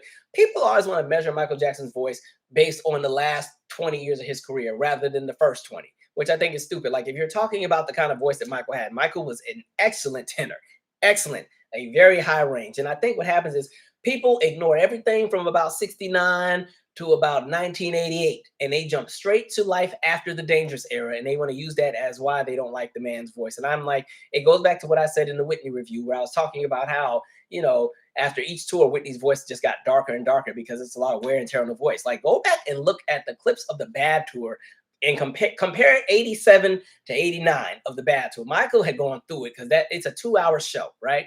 And mind you, that's after you've already done 20, almost 20 years of touring as a child. Like, I think people underestimate Mike. Like, listen, they did not make the Triumph and the Destiny album for y'all to be out here talking about Michael couldn't sing. Y'all can all shut up. Y'all just be out here saying anything. I'm tired. Also, some of y'all that weren't around, I'm gonna need y'all to start going and doing your research. Y'all just be out here saying anything. Because I also saw somebody say some stuff about a lady the other day about how nobody cared about her till she died. Like, y'all just be saying any and everything. I don't think she was the biggest entertainer in the world while she was here, but she was definitely well known. All right. Again, the first person to have a song go to #1 on the Billboard Hot 100 just off radio play alone. So don't do it. Anyway. But I don't like lists anyway. If we want to be honest, I think you're never going to be able to satisfy everybody. But those lists, a lot of times, um, they just always get it wrong every single time. And by the way, let me see who's missing from this list, because I know we got some people that are on here missing. Who's missing from this list, people? Because I know we skipped. Was Phyllis Hyman on the list? I don't think Phyllis was on the list. All right, now I got to write a letter. All right, we're gonna have to write a letter to these y'all. Phyllis wasn't on the list. Who else wasn't on the list? No Phyllis. No Melba Moore. Shirley Murdoch. I don't think People Bryson was on there. Phil Perry wasn't on there. Freddie Jackson wasn't on there. The Whispers weren't on there. None of the Leverts, not even the OJs, were on there. Maurice from Earth, Wind and Fire, or Philip Bailey from Earth, Wind and Fire weren't on there. So I don't know what kind of list this was. Even in country, y'all didn't even have what's the name? Trisha Yearwood, whatever her name was. They ain't even have her on there. I don't think Faith Hill was on there either. Lord, I don't know what kind of list y'all made. Down here just saying anything.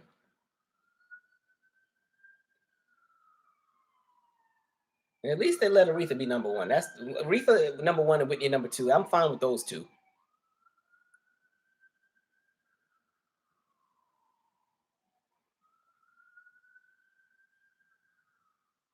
Somebody said Janet could have been on there. It goes back to what I was saying with the idea of a unique texture and tone that fits a certain sound of music. Like, people be laughing and trying to fry up Janet saying she can't sing, but like I've said before, there's not too many people I've seen cover a Janet song and actually do a good job of doing it. Like, you've seen so many tributes where they try to sing to her and they don't do it right. I'm like, how y'all struggling to sing these songs? Like, and Tamia wasn't on there. All right, yeah. Coco from SWV. Really, I think you would just have Essence Magazine. Are they still around? Is Ebony still around?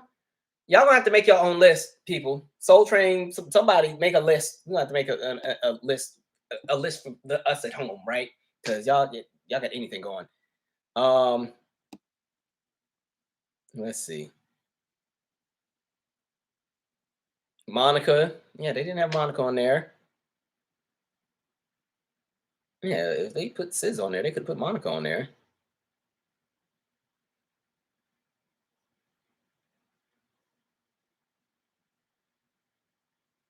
And they didn't even, hell, if we did gospel, the gospel would have took up the whole list. When you start putting in the gospel singers, Yolanda and the Clark sisters and the one that died not too long ago. Who sings When Sunday Comes? God, what is his name? Y'all know who I'm talking about. He like sings down. Like he just be singing. Daryl, is it Daryl? God, what is his name? Oh man, I don't. Who freaking sings? Daryl Coley. All right, that's some singing right there. Layla Hathaway, I don't think was on the list. Man, Milton Brunson, if you're talking gospel, like, man, they playing games out here.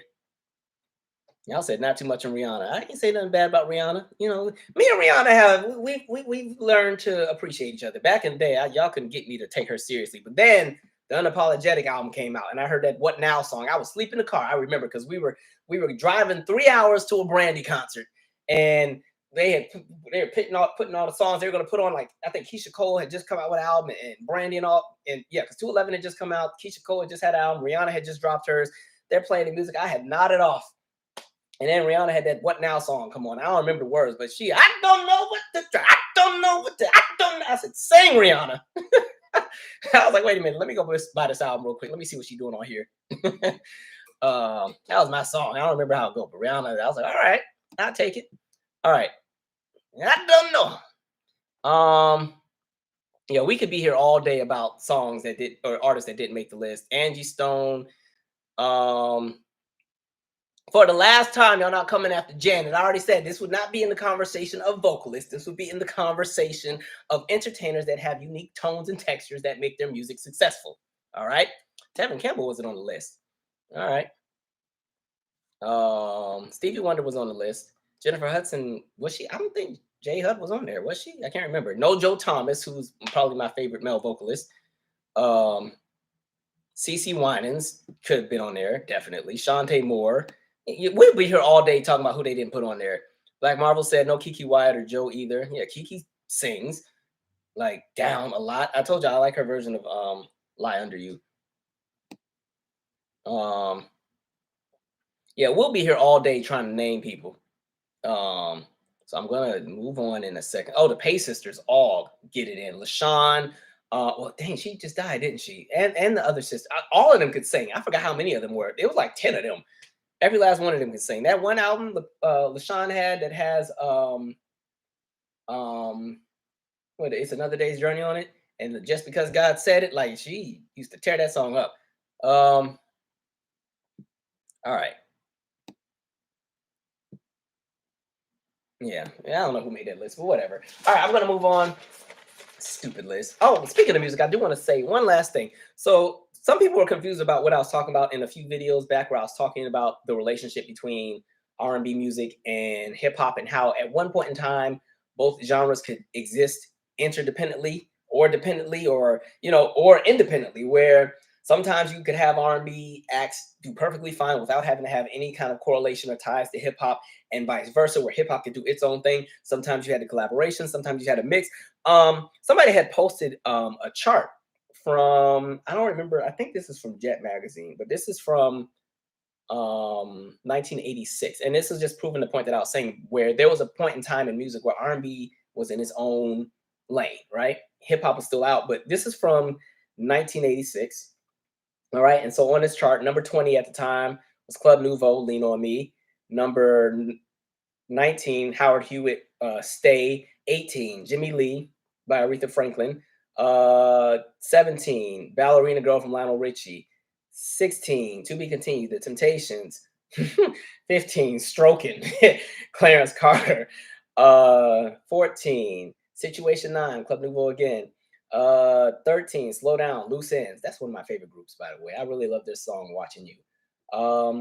12, Let's Wait a While, Janet Jackson. 11, Stop to Love, Luther Vandross. Number 10, Love is a Dangerous Game, Millie Jackson. Number 9, Send It to Me, Gladys Knight and the Pips. Number 8, Girlfriend, Bobby Brown. Number 7, Shake You Down, Greg Abbott. I think I said the last name right. Girl, I want to shake you down. Same Old Love, Anita Baker, number 6. Number 5, Mickey Howard, Come Share My Love. That was a good one too. Come share my love. Number 4, Candy, Cameo. Number 3, Have You Ever Loved Somebody, Freddie Jackson. Number 2, Falling, Melba Moore. Number 1, As We Lay, Shirley Murdoch. So if you look at that list, every single song is specifically an R&B song, right? You don't have any rappers on there yet. And you would start to see that trend by about 1988-ish. That's when you start to really see the mix. Because at this point, New Jack Swing is not quite there yet. It's on the way, right? It's getting there. I think at that point, Full Force had already released Annie, I Want You. Dougie Fresh had already released Showstopper at that point. So those are two of those like pioneering songs that will kind of help to kick off the New Jack Swing sound. Janet had already released Nasty by then. and that had a swing beat, and then Keith Sweat was on his way.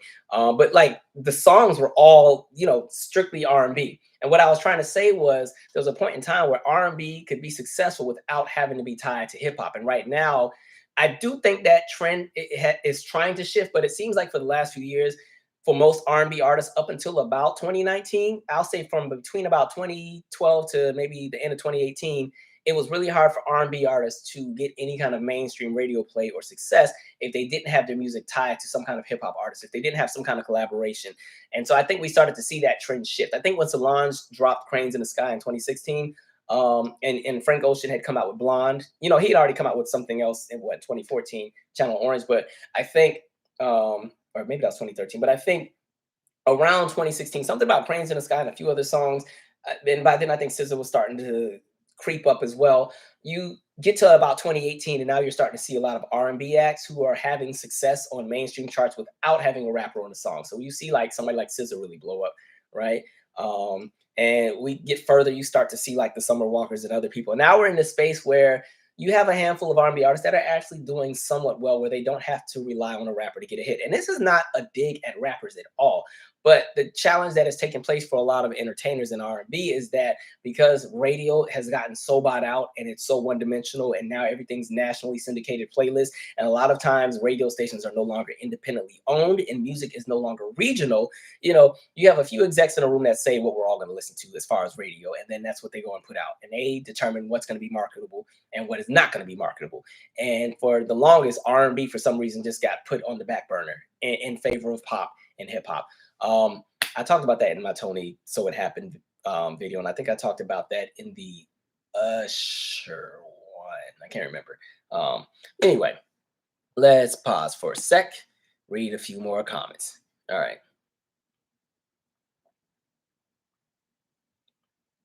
Ayana J said, "Look, Calvin has been Janet's unpaid hype man for decades. Look, I am loyal. Okay, that's that Leo trait. We don't let nothing go. Okay, I was still rocking with Janet during the dark ages when none of y'all liked her anymore. All right, so during all the dark years, I was still there. I was in the trenches. All right, I'm glad that she's selling out arenas and stuff again. But man, it was some rough times. Anyway, Chris Brown was not on the list. Dionne Warwick wasn't on the list. By the way, she has that CNN documentary they did of her was really, really good. If you haven't seen it. Yeah, so Rolling Stone, I need y'all to clarify what that list actually is. Because people are lost. The people need answers. We have questions. Y'all are still going in about this list. I am trying to get to the other part of the conversation. All right.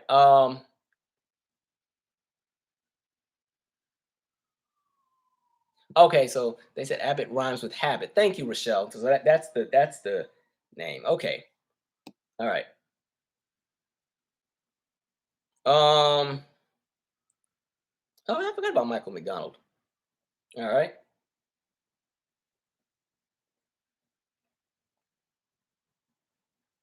Somebody said I blame Puffy. No, I wouldn't necessarily blame Puffy.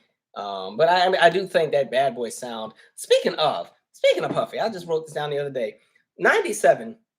That was a good year for Puffy because let me see, where was I? I was just reading something. Da-da-da. Where did I write it at? I know I wrote it down. I'm gonna be real mad if I didn't write it down. I'm gonna be so mad if I didn't write it down. Um, oh, I think this is it. Yeah. For 25 of the weeks in 1997, an artist from Bad Boy or somebody like pretty much 25 weeks out of 1997, there was a Bad Boy artist that was sitting at number one on the Billboard Hot 100. 25 weeks out of 1997. That's pretty much half the year. So for half of 97, somebody from Bad Boy was either number one on the charts or they were on a remix of somebody else's song that was number one. But yeah, Puffy had him a good year in 97. I guess that's what you call the year of Bad Boy.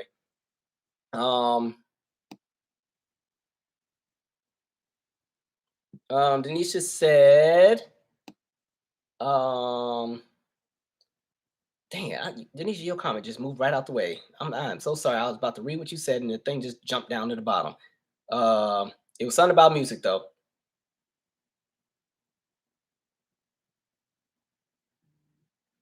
Um, all right, I'll come back to it if I find it. Honey 411-202 said, funny story. My friend got cussed out for singing Clarence Carter's song, Stroking, in church. She was a bored 9-year-old little girl. I have a story about that song, but I cannot tell it for at least a year for various reasons. It all makes sense when everything is finally where it needs to be for some other stuff I'm doing. All right. Let's see. All right, I'm gonna keep going because I got a few more topics, guys. I just once we get through all of the other topics, then we can chop it up a little bit more. To people in Cali, I hope you guys are staying safe. I know the weather has been off the chain over there. And it's very interesting because like California, well, a lot of the West Coast in general has been in like a severe drought, like severe for years. Like the last 30 years, it's just gotten worse and worse.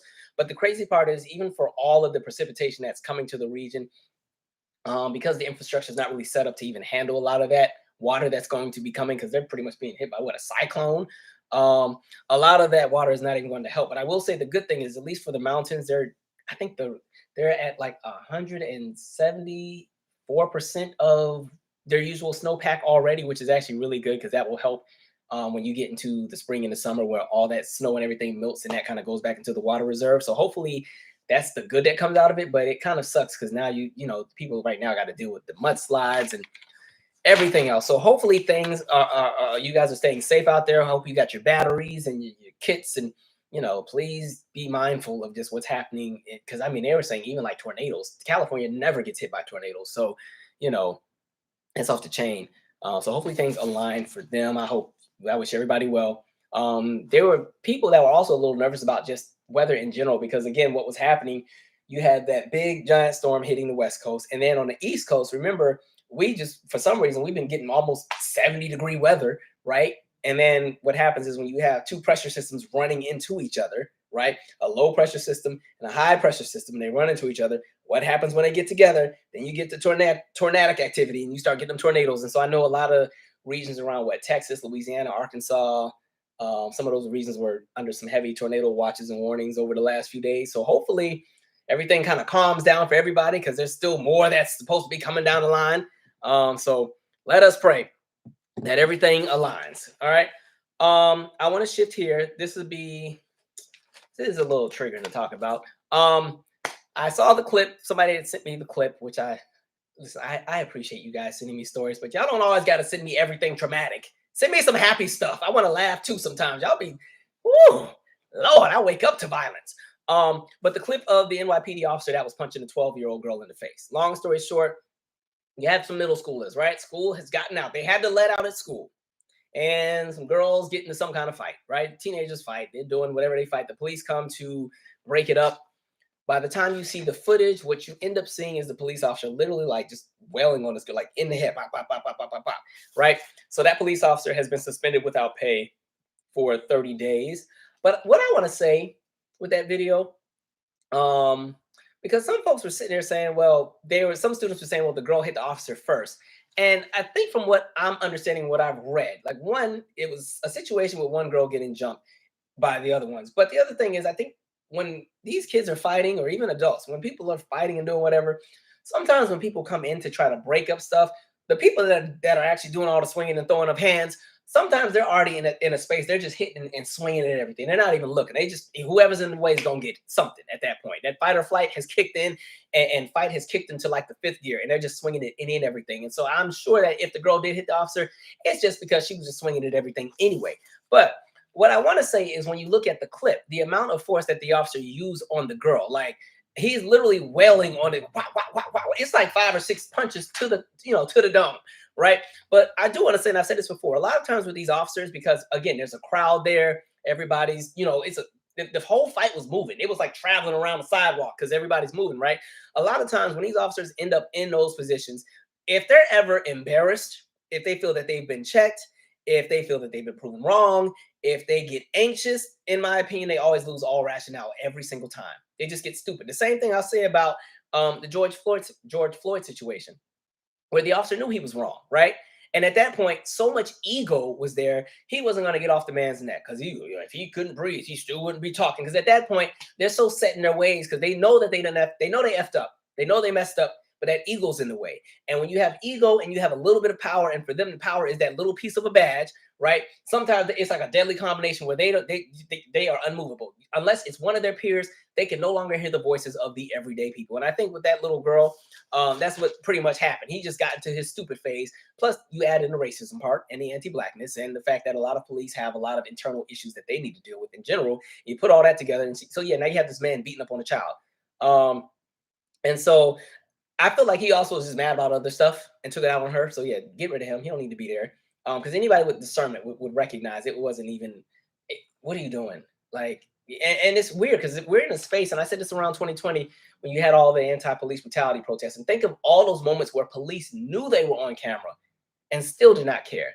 Like where you saw there's the protesters and the police are like beating people upside the head with clubs in front of the news cameras, where there was the older white guy that was trying to tell the police that they, I don't know, they dropped something or whatever, and then the cop just knocked the man down and he fell and cracked his head open. Like they just didn't even care at that point. They recognized, you know, we got a force behind us. We have good PR. The system is going to still allow us to do whatever. Like you see how a lot of times some of these police lose their rationale. They lose all humanity when they get into their zone.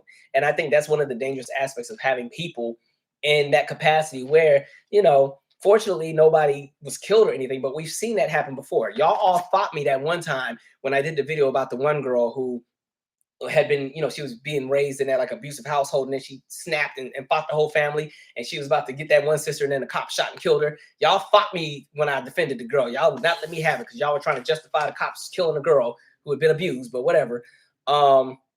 Whatever. Let me pause for 1 sec and read a few more comments.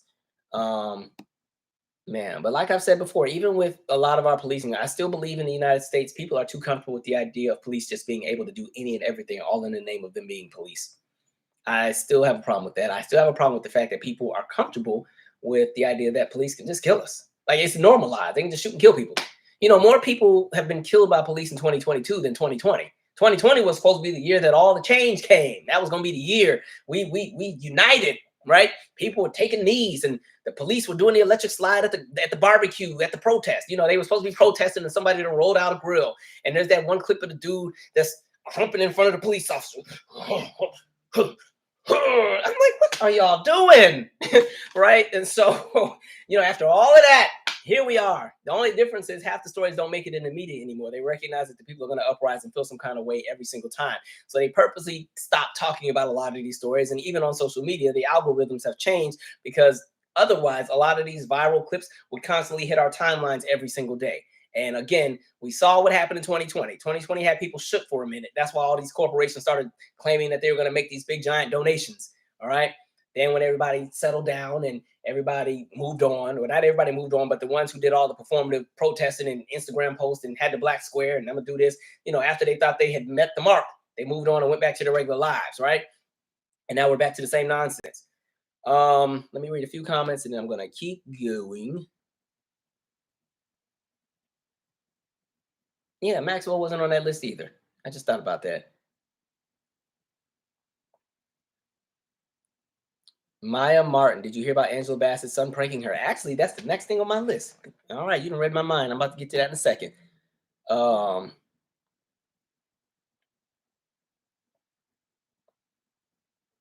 don't have a favorite song on SZA's new album yet because I haven't heard the whole thing. I'm only like 5 or 6 songs in. At some point, I will sit down and listen to it.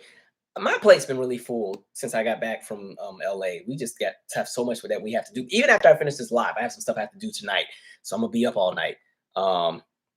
Yeah, so a mess. Yes, Renisha Brooks just suspended. Just suspended. So they'll be back. And one thing that they do need to do with the police is they need to make a national database. Like the problem with our policing system in the United States is even when a police officer is fired, because there's not a national database of, you know, which officers have been fired for whatever misconduct, they can just get fired and just go to the next precinct or the next department in another city over or in another state. You know, a lot of these folks who have been, or like I think the officer that killed Tamir Rice is, you know, working somewhere else. A lot of these officers just get other opportunities. All right. Rochelle Farrell wasn't on that list either. Am I going to review The Best Man final chapters? I'm only 2 episodes in. I got to catch up with the other 6, but I've enjoyed it so far. Y'all know Regina Hall is one of my favorite people in the world. So anything she's on, I'm going to watch.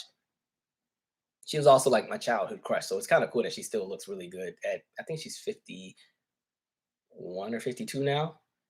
Well, she looks good. Um,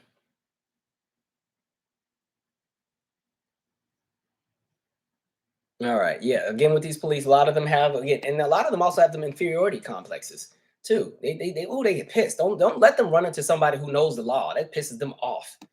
Man. All right.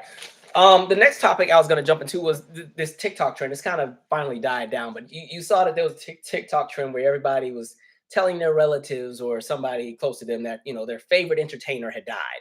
And it was just a prank. They just wanted to see everybody's reaction, right? And so, it was like, oh, hey, mom, Dolly Parton died. Hey, mom, they just named all these people and everything. And people posted the clips. And so there was one clip where it was Angela Bassett's son, like Angel Bassett has the two twins. And, the son had told the parents that, Michael B. Jordan had just passed. And it shows Angela's reaction, and you see the hurt in her face, right? She is about to lose it. And then it turns off before it gets to the rest of it. But I'm sure after that he tells her, oh, mom, it's just a prank. But I know her and the husband, Courtney B. Vance, I know. Oh, I know they flipped on that kid. But the interesting thing, I've said this before, society gets more desensitized with each generation because each generation has seen more than the last.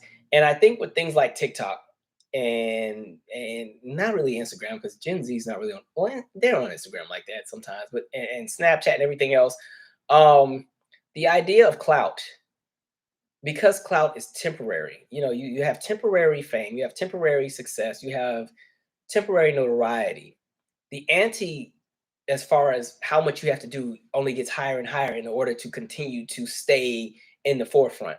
And so we've gotten into the space where you see people do things that are more and more outrageous in order to go viral. Because think about it, outlets and platforms like a TikTok or Instagram or even YouTube are all oversaturated. And so for a lot of people to really get on, they have to really push the envelope to really, get into that next level. And so we're now seeing a space where a lot of folks tend to do really horrible things that they don't realize is horrible until after the fact. I will also say that what sucks for this generation of teenagers is that social media exists. The best thing about me being born when I was born is that social media was not really a thing. Like MySpace came out in high school for me. Facebook was out, but you needed a college email to use it. And so I think my generation is the last generation to get away with a lot of foolery. Because God, if I could look back at some of the stuff we did in middle and high school and just imagine if we would have recorded it, oh, I think we were 10 times worse than what some of these kids out here are doing. And so I think what sucks for them is, a lot of times that idea of understanding that what you put on the internet is out there forever. That's not really a thing for some of them. And I don't think a lot of them sometimes think about the long-term repercussions. But to be honest, it wasn't even just them. It'd be grown folks and grown adults doing the same thing. Think about all these prank videos people like to do where they go and randomly bother people that are minding their business at the mall. You know what I mean? Or the prank where, it's the person they're pretending they're on the phone and they're in the grocery store and they're talking trash about the person next to them in the grocery store, but then they pretend that they're on the phone talking about something unrelated. People love to, just do a bunch of crazy things just to go viral. So it kind of sucks for that kid to have thought that that was going to be a smart idea. That was horrible. I think the first example of I've seen of somebody just doing something really, really stupid for internet clout, and this was before Instagram. This might have been before Twitter. Remember that clip where it was the sister, and there was the brother that was asleep on the couch, and she went and boiled some water on the stove, and she "Shh, don't say nothing," and threw the boiling water on the brother while he was asleep, right? And it's not funny, but I was like, "Ma'am, do you realize what you just did?" Like the brother had like second and third degree burns, like the skin just peeled right off. Like that boy has permanent scars, all because I think at the time she was trying to, go viral on YouTube. Like it just goes to show that sometimes something about a camera being there, people just get stupid sometimes. People kind of do any and everything. I used to tell that to my teenagers all the time because they used to want to pull the phones out for everything. One time, we were at this conference, and I had taken like all my high schoolers. And so it was this big conference with like 150 teenagers, right? And so at the end, they had this portion where it's like, oh, if you have a talent, come on up here. So this kid was like, oh, they were like, oh, this kid does opera. We're like, oh, okay, cool. So the kid goes up there and he sings Etta James, All I Could Do Was Cry. and it actually wasn't bad. But the thing that made it interesting was like this kid was so huge. Like he was just a really big kid. He had to be like 6'6", probably 300 pounds. He wasn't like out of shape. He was just a really tall, built, in shape, huge kid. And so when he opened his mouth and had like this really just soft voice, everybody was like, wait a minute, that wasn't okay. And some of my kids were ready to laugh. And I saw one getting ready to pull that phone out. You even do it? Like, nope, we're not doing that. Nope. No, like, but they don't realize, like, because then you have to ask, like, okay, what are you recording it for? Because you know what you're going to record it for, because you're going to go share this with somebody. And this kid has gone up here and was brave enough to come and not only sing, but do something unconventional in front of a group of teenagers. Do you know how crazy teenagers are and how rude they can be, right? In front of a group of like 150 teenagers. And that's already enough in itself. And you are about to sit here and try to record and have your moment. You're not about to do that on my watch. So, yeah, it's interesting to see. That was a horrible TikTok trend. Somebody sent me the one where the person was like, I forgot who they tried to kill off. I was like, y'all stop playing. I don't even want to think about some of these people passing on. That's a horrible, horrible trick to play. Like, can we not kill off anybody else? Like, goodness, done seen enough people die this week. All right, let me read some comments. Somebody said, why is that a trend? I think because at some point you've done everything. The only thing you can do is get more grimy or you become more terrible. You know what I mean? Think about even like the imaging in music. Think about what used to be considered raunchy in 1980 versus what's raunchy in 2022, right? The stuff that was so out of pocket in the 80s is like Sesame Street compared to now. And the stuff that would have been raunchy in the 50s is like, Eureka's Castle to the 80s, right? Elvis doing some hip thrusting was too much for American TV at the time. And now, you can bust it wide open at the Super Bowl. You know what I mean? So that's where we're at. Let's see. Folks in this clout chasing.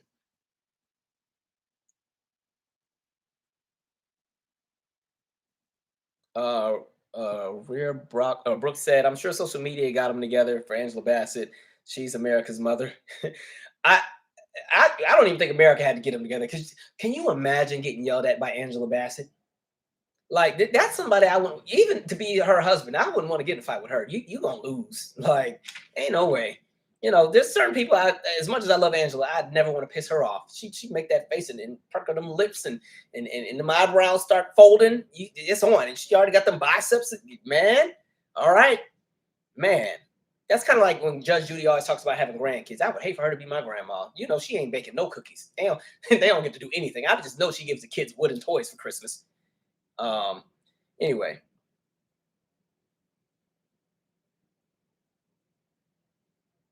Still Rain said, I was around long before social media was a thing. But then again, Gen X, we have a tendency to be lost in the shuffle when people talk about generations. Yeah, I think each generation has their things that they look back on and be like, oh, what were we thinking? Iron Will said, or those pranks when people throw an object at a person, then turn around and act like the object was falling on them as well. I've seen that one too, where it's like, I don't know, they throw some flour in the air and then the person looks back and the person who threw it also has flour on them. Like, who did? Like, y'all play around if you want to. I'm like, but these people don't ever see the person holding the camera. But all right. Yeah, I think that's a horrible trend.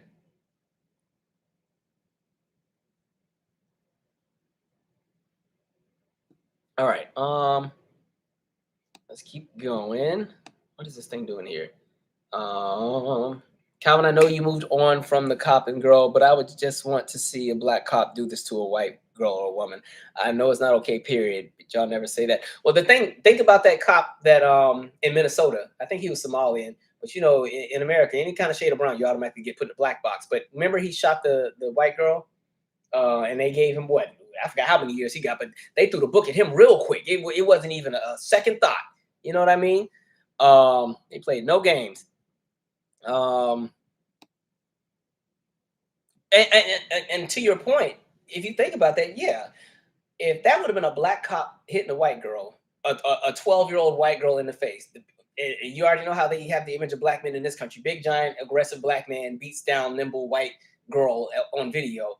First of all, they would have gutted the whole police department. Cops that weren't even at work that day would have been getting fired. Okay, man. Goodness.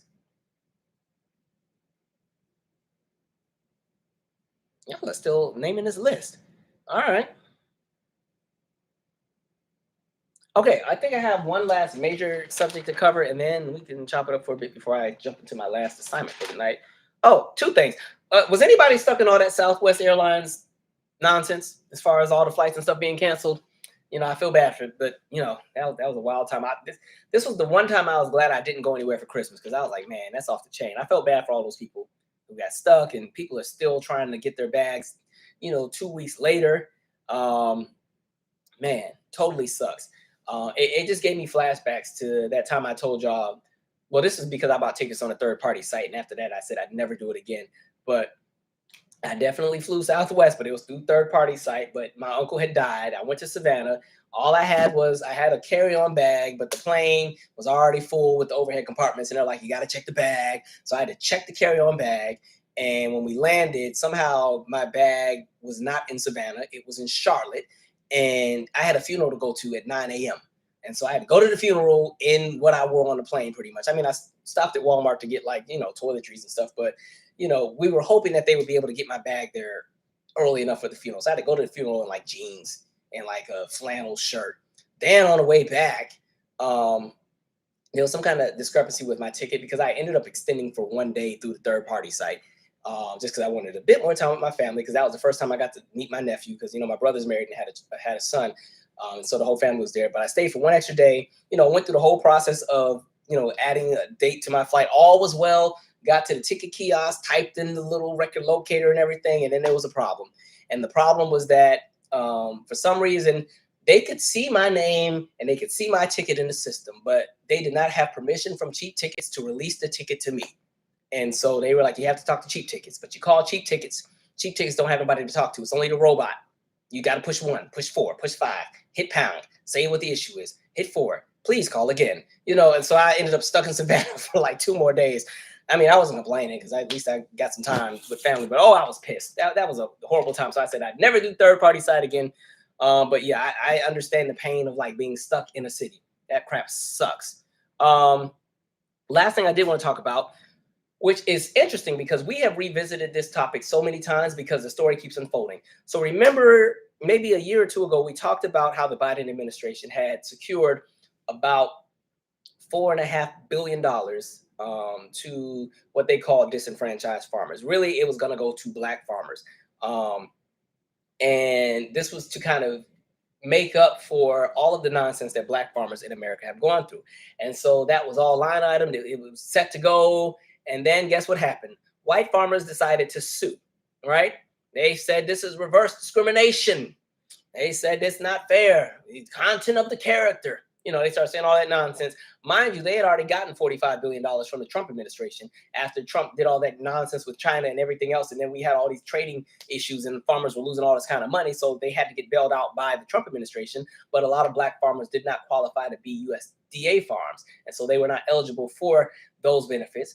And so now that the Biden administration was trying to at least give Black farmers the little piece that they didn't get from the previous administration, white farmers said, you got to give us some of that too, because we're disenfranchised. And so all of that led into what you call pretty much everything just on pause, where it's chaos, everything's in litigation. So now the Black farmers are now suing the Biden administration because they're like, pay up. Y'all supposed to pay us. You ain't gave us our money. So what I want to do before I go any further, let me read a few articles in relation to this.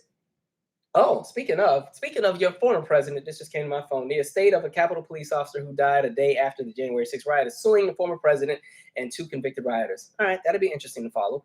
All right, getting to what we're talking about. Let me get to my article here.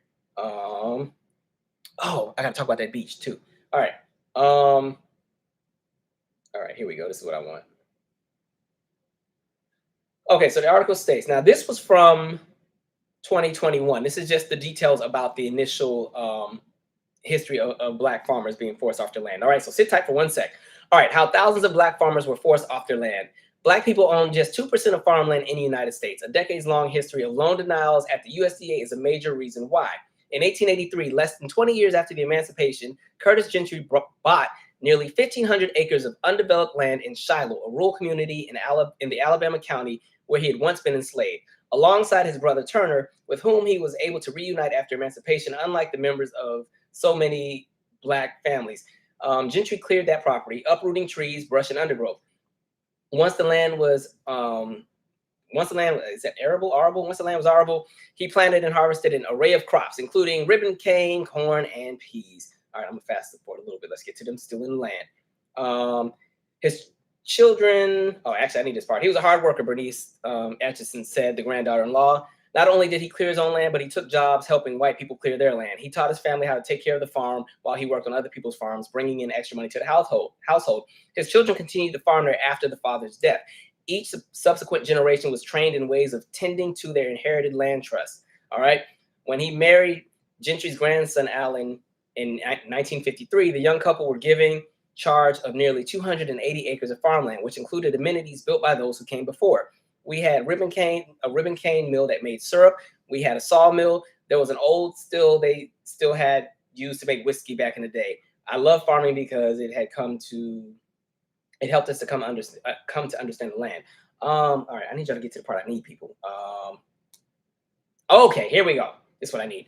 In 1959, they bought another 39 acres, and 2 years later, they built a house in which they would raise 8 children. The couple sold vegetables and produce to loyal customers, most of whom worked in nearby factories and plants. In 1981, just after the Atchisons were certified as a USDA pig breeders, they received a letter from the USDA notifying them that they qualified for loans to buy farrowing pens for the sows to have their babies in. She and Allen had spent years helping the neighbors build their own farrowing pens, which had been paid for by USDA farm families. Helping Miss Waldruff and Mr. Jones and Mr. Scott, we saw that the loan program had worked for them. So we went down to the USDA to get money to build ours, she said. But there was one critical difference. They were white and we were Black, Atchison explained. When she and Allen went to the local Farm Service Agency in 1981, the FSA representative, a white man named Mr. Bird, told them there were no loan applications available, Atchison said. On a return visit, Bird told the couple he saw no reason that they needed to expand their farm. I'm going to pause there because that's one piece of the context. But long story short, because this article keeps going, and I don't want to sound illiterate while I'm trying to read all this. So going back to that time period, slavery ends. You have a lot of Black people who own land, right? And so America at that point in time is still very agricultural. It's going into the industrial phase, but it's still very agricultural, right? So you have all these Black farmers and everybody who have land, all right? So what ends up happening as we transition, as those owners start to pass on and die, it becomes heirs land. They leave it to the next generation. And the reason why a lot of the times it was heirs land was because there wasn't a lot of documentation for this land. And a lot of times different states and local governments did not recognize the rightful owners of the land on paper. And so a lot of the land was passed down through word of mouth, through lineage. And so what ended up happening with heirs land is we get into the space where you have the USDA. And a lot of this heirs land was farmland. And so as the USDA becomes bigger and gets more support from the federal government, the USDA starts to have a loan program. And they have a program that gives farmers all kind of equipment and all kind of things to make their farming experience even better. So, you know, you're getting all kind of cotton gins and all these different things to really help you to plow acres and acres and acres and acres of fields. So now you have money to buy this great equipment and this great machinery and everything else like that. However, if you own farmland that was technically heirs land, you did not even qualify to be a part of a USDA farm. In addition to that, when it came to heirs land, one of the other things that was taking place is a lot of people were getting their land stolen, because with heirs land, it's recognized as just being pretty much a deed for one plot of land. But if you choose to divide up the heirs land, and we've talked about this a few times, if this is Calvin's farm, right? And ignore my handwriting.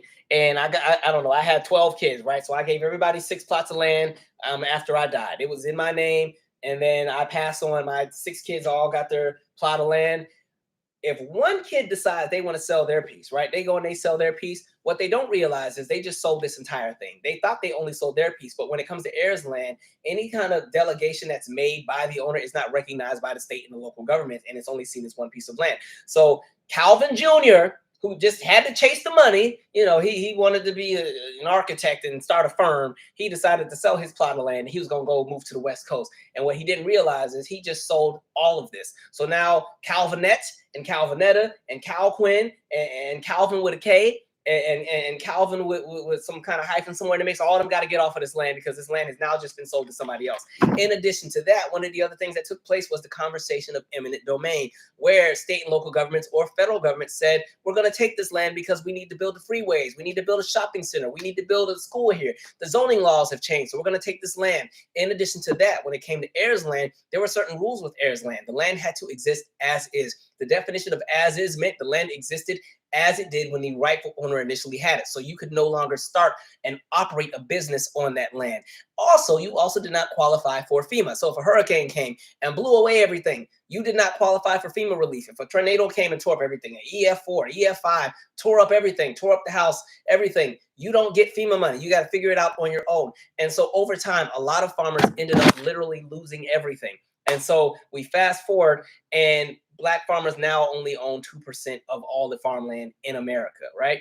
In addition to that, over time, Black landowners lost over 90% of the land that they once owned. So getting back to this initial conversation, going back to what we see what happens with the previous administration, and they were doing the tariff wars and everything else like that. It definitely affected American farmers. And so the Trump administration had to bail out a lot of American farmers. Black farmers were left out of that because a lot of them did not qualify to be USDA farms. And so they got absolutely no support from the previous administration because they did not qualify. That's when the Biden administration came in and said, hey, we want to at least give you a little something. And what makes it even interesting, there's not even a line item in the bill saying this is specifically for Black farmers. It just said disenfranchised or disadvantaged farmers. That's what it said. But everybody knew that was code for Black farmers and a few Native American farmers and a few farmers who really just got a short end of the stick. White farmers decided, oh no, y'all just can't make bills and not include us. We're supposed to be included in this. This is, again, reverse discrimination. I said, okay, so if you put a reverse in front of it, so are you now confirming that you recognize that whether it's racism or discrimination, that you are now the face of that in regards to being the offender? Are you now confirming that so we don't have to keep having this argument every day anymore? Are you now confirming that when it comes to racism and discrimination, you know that you are the standard of operation in regards to who's going to put it out against other people? Is that what we're confirming? Great. So they went ahead and sued. And so that has everything in litigation. And now the farmers are suing because it's like we still have not received our money and farms are still closing. Another piece I wanted to read. Do I have anything else in here I wanted to read? I know I had some other stuff I wrote. Boom, boom, boom. So yeah, 2020, USDA delivers $45 billion in aid to farmers. Black farmers are denied. 2021, Black farmers are approved for about $5 billion, but white farmers who already got $45 billion sue claiming reverse racism. Now in 2022, a lot of Black farms are on the brink of closure. All right. This other piece I did want to read. 1.9 trillion coronavirus relief package included congressional aid for disadvantaged farmers. However, white farmers challenged it on the grounds of racial injustice, the suit claims. Black farmers have lost upwards of $326 billion in farmland over the decades. So that cute little $5 billion was like, it was a little scratch. It wasn't even going to be enough to suffice, but it was a starting point. So even the bare minimum was too much for white farmers to watch somebody else get. All right. Yeah, so Black farmers have lost upwards of $326 billion in farmland over the decades. 2022 concluded. We're quietly, one by one, losing our farms. Many Black farmers were even deterred from applying for assistance at the U.S. Department of Agriculture. I personally had my loan torn up and tossed in the trash right in front of me. I've been spat on by a person who was supposed to be lending me money, and I've been called all kind of racial epithets. You know what kind of words those are, right? It was commonplace from the lending officer at the USDA. Where's my thing? President of the Black Farmers Association told Rush Hour on Thursday. Texas Agriculture Commissioner Sid Miller opposed President Biden's American Rescue Plan that would give $5 billion to Black farmers, saying it violated their rights, and he has called it reverse discrimination. It was racist. It was based on skin color, not on the need of being economically disadvantaged. Look, I'm for minority farmers getting help, but this gave help whether they needed it or not, and it excluded all other races, which is just plain racist, Miller said. Now, all of a sudden, give me the strength. Remember when we talked about authoritative dispositions? Now they feel amongst themselves that they get to determine whether or not somebody needs help or not. I can guarantee you that there are a lot of farmers who got that $45 billion who didn't necessarily need it, but still got it. But old Miller over here decided that he will be the one who decides who gets what. All right.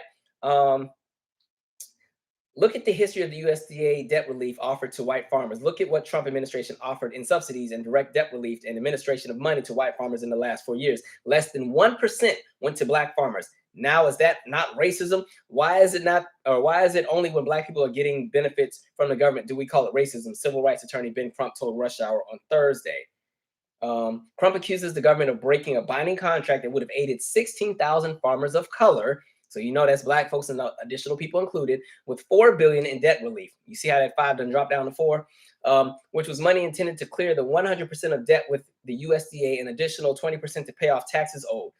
Sadly, the money was never sent. We hope to bind the federal government to their promise that was made contractually with black farmers. We hope to make up for 40 acres and a mule that were denied to black farmers and black soldiers and black people over 150 years ago. The lawsuit remains pending in the U.S. Court of Federal Claims. Land taken from black couple through eminent domain. Oh, I'm gonna come back to that. I'm tired, y'all. This is the kind of nonsense we got to deal with all the freaking time. And it's so interesting because, you know, the other thing, this is almost totally unrelated, but I just saw this in regards to TikTok, where there was a trend that was called, like, you know, follow black create, something like that. I don't remember, black women follow train or something, where black creators on TikTok were like, hey, let's follow each other, you know, follow this hashtag. And when you see, you know, black creators, follow them, support them. And that's mainly because everybody knows on TikTok, their algorithm is trash. And so a lot of black content creators are constantly left out of different things. So a lot of black content creators decided they're going to get together and try to make a follow train so that they can have better shots with the algorithm. And guess what happened?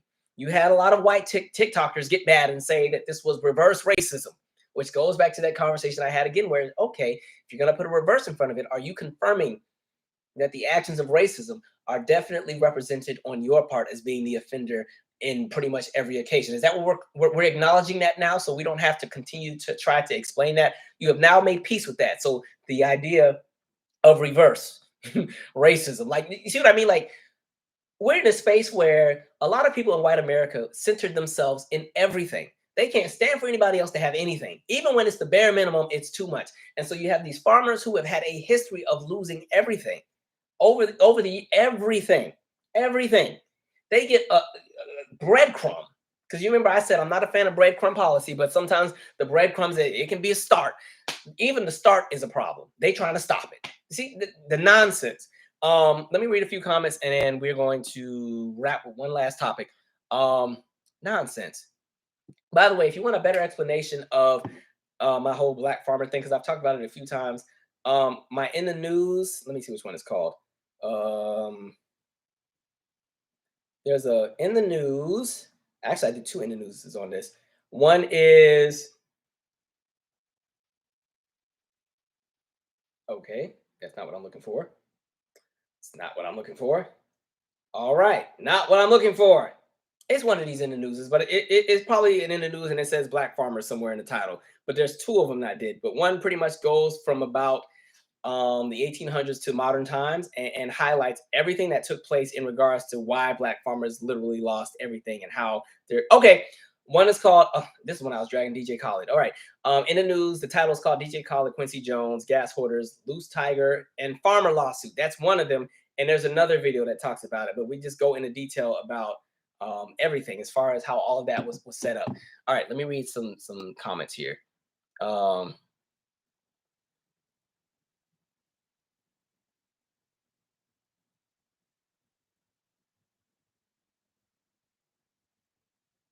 Oh, y'all are still going in on Angela Bassett, son. I'm not gonna fry up the kids, but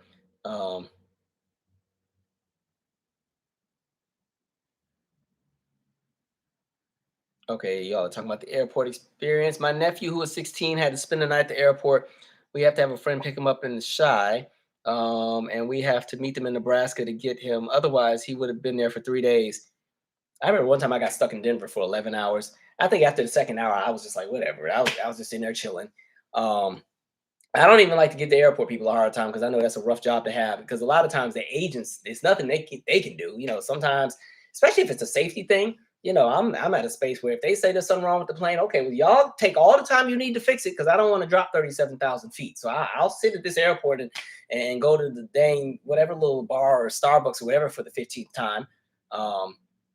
Yeah, that's why I laughed when I saw that clip of what was that Spirit Airlines when them people were pissed off and that lady was yelling at them two ticket agents and that lady was like, "Do you want to go?"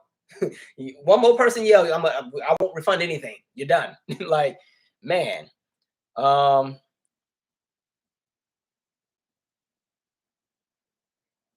Ty said, did a lit review of the disenfranchisement of African American farmers and ranchers for a master's program.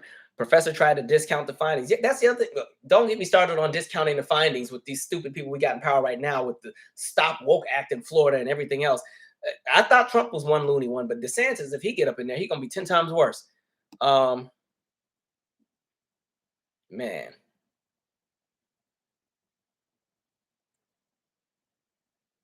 Somebody said not all them Calvins. Yeah, look, I have kids. They're gonna be all named after me. I used to always say because my actual name is Michael, but I used to say if I had a son, I was just gonna name him my name backwards, and it'd be Lakeem. That way, I could keep Michael in the family. And I only say that because technically I'm a third, and so I don't want there to be a fourth. So, because it's like grandfather was Michael, daddy was Michael, I'm Michael. Like I'm gonna keep Michael in the name, and if it's a girl, Mike. I don't remember the name of the series, but they had a series where they did an episode. I can't remember what it was called. Um, Ty said they called it the Black Farmers Bill when they were campaigning and changed it once the hype built up. So the only challenge with calling anything, which I find interesting, because then that kind of goes to the conversation of the anti-Asian hate bill. But Black farmers initially, I believe, sued the federal government or had a lawsuit. I want to say in 1999 or 2000. And the reason why they technically lost the case was because the term black was in there. And rather than make it a conversation of lineage and how being disenfranchised affected them that way, the emphasis was more so on them being black, and the government was like, no, it doesn't work that way. We just can't give different groups of people anything, and you have to prove that you lost this, and by you being black, that's not a justification as to why you lost what you lost. So I think with this newer lawsuit and these newer conversations, people have learned to understand that with any kind of claim against the federal government, it's going to have to be a conversation of lineage through race. It can't just be we were black, this happened to us, because then the conversation gets more skewed and becomes more broad, and people can't figure out, well, who was what, who gets what. But when you can tie it to lineage, and there's that paper trail or that bloodline of these are the people that were affected, and generationally, this is how it trickled and affected everybody, you have a better case. So we'll see where this goes. Um, exactly, exactly.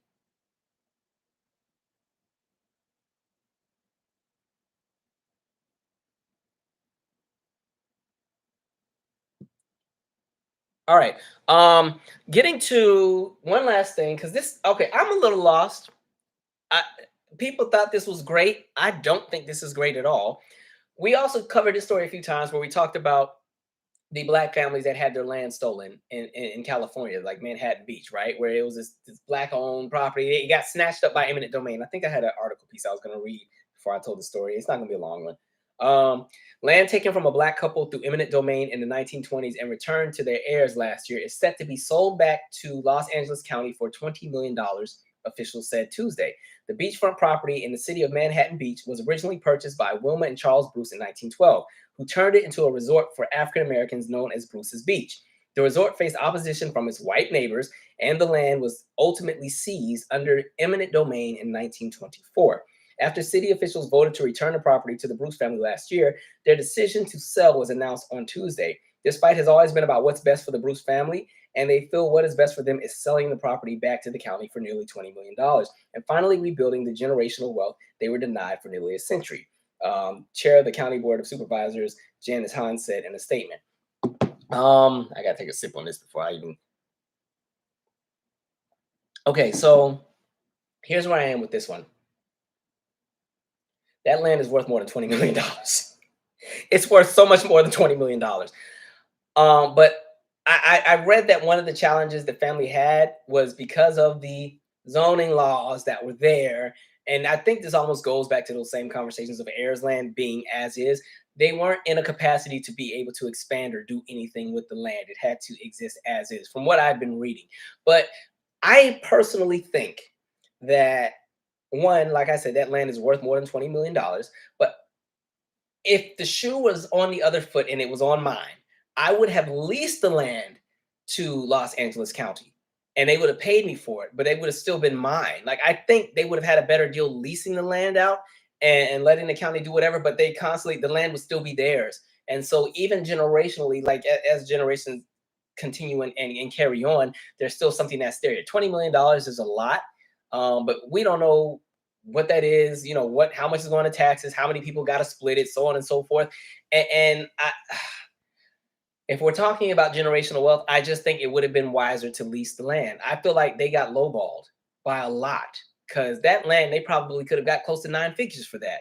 A beachfront property in California, uh, Los Angeles County at that. All right, you know how many wealthy folks can't wait to snatch up some land and build on it? Like, man. So, I am happy that they got the land back and it's theirs to, it's their land. They can do whatever they want with it. I just think it would have made more sense to lease it out. One of the things Howard University did with my old dorm Meridian is that they leased the property. Like there's this big old dorm that was called Meridian. It was like a co-ed dorm.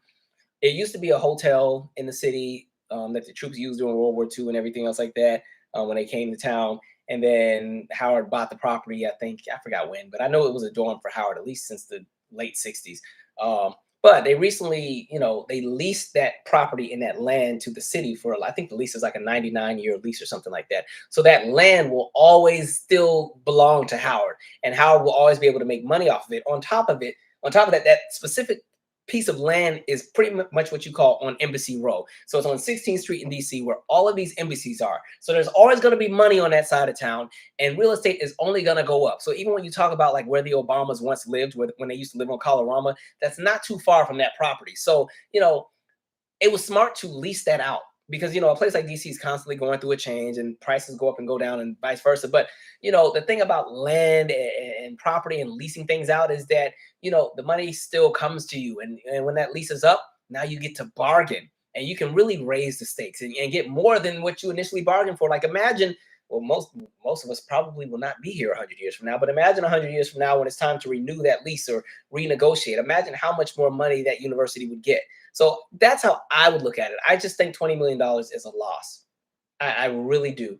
And it's from what I was reading, I forgot what they said the initial value of the property was. And like I said, to each his own. But I personally, I would have leased the land.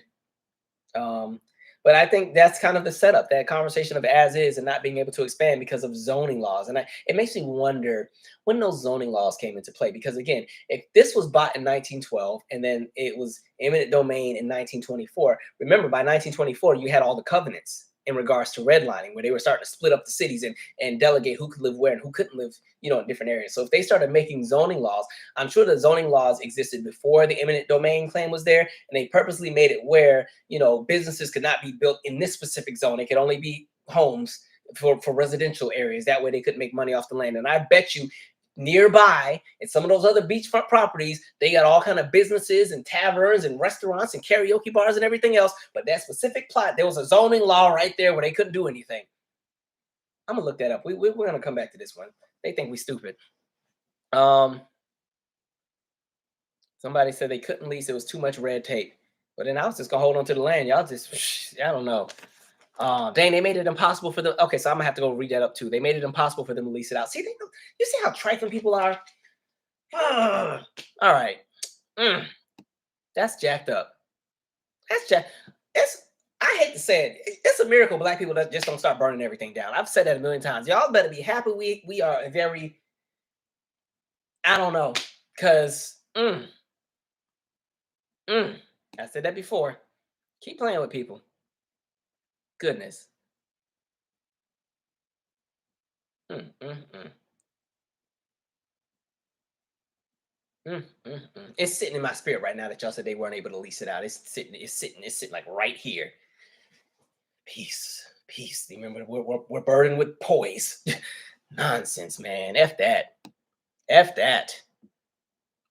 But who knows? Maybe they'll find some really cool ways to invest the 20 million and grow it. But because 20 million is still a lot. But that's jacked up. That land was worth.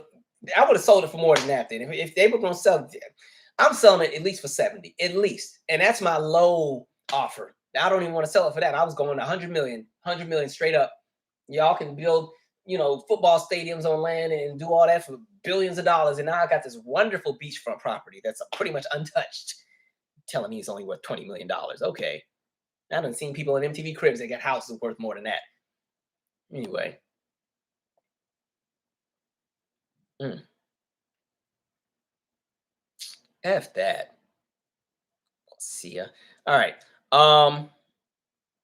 Ms. Noodle said, is Howard using the funds to bring up those dorms? So speaking of Howard and those dorms, like I said before, what was very interesting with that was Howard has like 6,000 units. The issue in regards to the protesting and everything was about 35 units that had water damage and damage from the air conditioning units, because remember, the campus closed down when COVID first kicked in. You had units that nobody had been in for a year and a half, and then some of them had mold. And so that was one of the big issues. And the other issue was because so many people saw the nonsense of 2020, a lot of kids applied to HBCUs, including Howard. And Howard took its largest freshman class, and they didn't have enough space for housing, because most universities admit more students than they can hold, because they know every student is not going to go. They're going to go to different schools or go wherever. However, a lot of folks still said, we're still going to go to Howard. So now they don't have enough housing for all these students, and they got a few units that are not in the best of conditions. And so this was a really, really bad PR disaster. And a lot of people left the idea thinking that Howard was this place where every building was just falling apart and the dorms had mold. Pretty much every dorm on that campus is either brand new or has been renovated, aside from maybe Drew Hall. I mean, the dorms are way better than when I was there. When I was at Drew Hall, we didn't have air conditioning. You had to be, it was 100 degrees up in there. You had to make friends with whoever was across the hall, open your window and open your door, and then the person across opens their door and they open their window and you get a cross breeze. They got air conditioning over there now. But yeah, from last time I checked, Howard built a bunch of new dorms and renovated literally every dorm that was currently on campus. So every building, as far as the dorms, have all been renovated in the last 5 years. But the bigger issue, I think, with the protesting was the issue of students not having housing. That really should have been the focus. But, you know, it is what it is. And that's not me trying to cape, because Howard has its flaws and things they need to fix as well. But to answer your question, I'm not really sure where the money for that lease went. I don't know if that went to help build, like, because they built like 2 new dorms and they're building a bunch of stuff. I don't know. I don't go there. I haven't been there since 2010, but, you know, I still kind of keep up with the news. But I'm still stuck on this lease. And then they got to pay taxes on it. I know they got to pay taxes on it. Like, whatever. Okay. Let me see. I'm going to read a few last bits and we're going to keep going. Oh, I told that girl I was going to answer her question. She said, tips for a struggling actress. One, I hate to say it. You have to decide what kind of actress you would like to be. Do you want to do theater, or do you want to like make it in Hollywood? If you want to be more so on the TV realm, then you have to relocate. Your options are Atlanta, New York, Los Angeles, sometimes Chicago. Those are your 4 choices. Really, the 3: New York, Atlanta, California.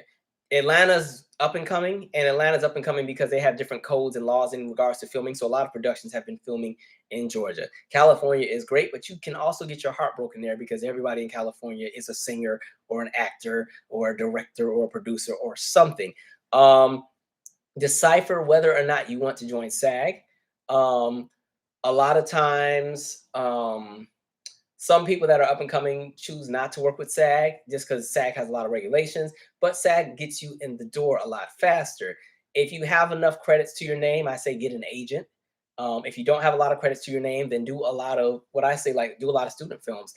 Go on things like backstage.com and look for the different auditions that are there, and try to just get a few names to your credit. You want to have some kind of actor reel that you can create. An actor reel where if they say, okay, can you show me your work? You can send them a link, and it's a link to you showing all of the broad examples of acting you have, whether it's in comedy, whether it's in being a dramatic actress, or, you know, all of those different things. So having that, finding a cohort of people who want the same things as you. So finding a cohort of other actors that also want to act, because a lot of times networking is everything. It's a lot of times it's really about who you know and the connection. So even like with doing the short film, it was crazy how one person knew somebody that knew somebody that knew somebody, and before you know it, Robert Townsend was our mentor. I was like, that was cool.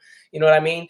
And so finding a cohort of things, and then also I definitely say take advantage of what's there with theater. If there's different theater productions, there's always an opportunity with that. I'd also say build an online presence.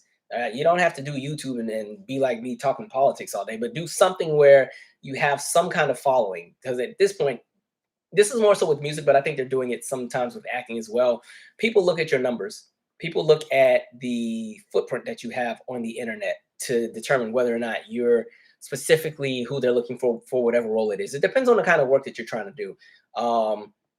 I'll say like my cousin Tiffany recently moved to Atlanta. She's already gotten like 3 roles in like 2 months. Like and the cool thing is she's also a little older, because I think she's her early 40s, but she was just in some movie that was on Tubi. I know Tubi's the start, but hey, she got something going. And mind you, she got like 50,000 college degrees, but she just wanted to do something um, that she was passionate about. She's this dynamic, amazing singer, and she just had the acting itch. So she is doing that as well. So I think with acting, it depends and just where you're at, what you want to do, and it's something that's a very proactive, trait or a practice, because there's so many people who want to be actresses or actors.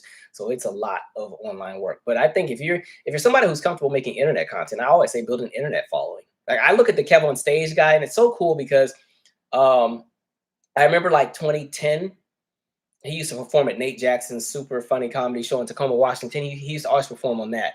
And so to see him go from that to, he started doing like the YouTube videos and the Instagram following, and he now has built his own, film studio. And he's just, and not only that, now he's brought on other people. And now, the wife has a podcast. And I think a lot of his in laws are working at the studio, and he just has a whole lot going on. That all came from, really marketing himself. So you got to also be able to market yourself as well.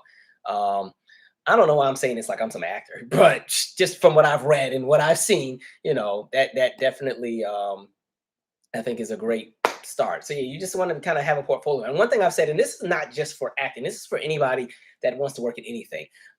This isn't the one here, this isn't the one, but I always carry, I have, well, now I have 2 things. So I always had a flash drive with all of my work in it that I always carried with me, just in case I ran into the right person, right? Now it's shifted to a link, and I also built me a website finally. But on that flash drive was everything that I did well. All right. So on that flash drive, accolades in regards to youth development work that I've done and running the center. So all the things in regards to if I was having a conversation with somebody and said, hey, I'm really good at training people on working with youth. And they say, well, what do you have for me? Boom, here's the flash drive. Check it out. Go to this folder. Or I would send them a link. There was like a link that had everything that I did in it, right? So there was a link to that. Or if I ran to somebody else and they're like, oh, we're looking for a choreographer. Oh, I used to be a choreographer, or I still choreograph, but not as much. But yeah, I used to choreograph all these competition teams. Here's a link to some of my work. Here's the resume to all the teams I work with. Here's the awards that we won. Here's the things, or if it was like, oh, I also do comedy. Boom, here's a link to my comedy reel. Boom, here's a link to that. Oh, I talk political commentary. Here's a link to the YouTube channel. Here's all those different things. Here's the web series I had years ago. I do music. Here's the 2 albums I did back in the day. Here's the work I've done for other people. I used to work for a magazine at one point. Hey, here's my magazine work. These are all the articles and stuff that I printed. Here's the interviews I had with Nelson George and Misty Copeland and Rhyme Fest. Like, always, because I feel like a lot of times success is about being in the right place at the right time, but being prepared when you get there. People love to kind of push the narrative of hard work, and hard work is one piece of it, but a lot of it, when we see people who are just, exceptionally successful, a lot of times it's also just being in the right place at the right time. A lot of times it's luck. So you just always want to be prepared to be in the right place at the right time. All right. This has turned into a whole heart to heart tonight. Um,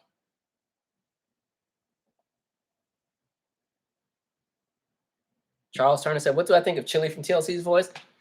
It's cool. It was all right. I liked it. I liked I really liked her voice on Don't Pull Out on Me Yet. That last song on the Fan Mail album. I thought her and T-Boz sounded really great together on that. I don't know if this has been said, but I have Gullah Gullah Geechee. I'm sorry, I'm thinking of the TV show. I have Gullah Geechee family. And they're still trying to steal their land. That whole, like, a lot, man, don't get me started on Hilton Head.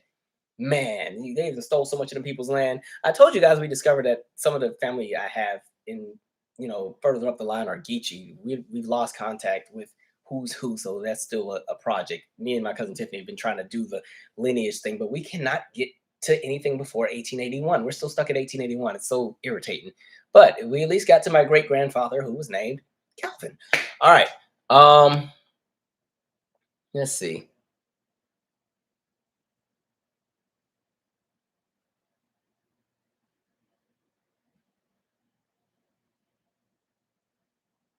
All right, this has been a really good lot. Oh, is it a good time to ask for advice? Well, we can do a few more advice questions on here. I don't think I'm the expert at anything, but I can tell you what I think I know. So yes, have I spoken about choosing the Speaker of the House? Yes, it's the very first topic I did on this. So when this live ends and the replay uploads, it's the very first story. Um, oh, also Vancouver is a really great place for actors. Thank you. I totally forgot about that. Yes, Vancouver, they do a lot of filming up there. Most of those movies where you see them and they're in the Alps or they're in the Rockies in Colorado, no, they're in Vancouver, BC. All right. 800 cast or now casting, 800 casting, they wrote down. Actor Access is a really good one. Thank you, Cynthia. Robert Townsend does not get enough credit at all. No.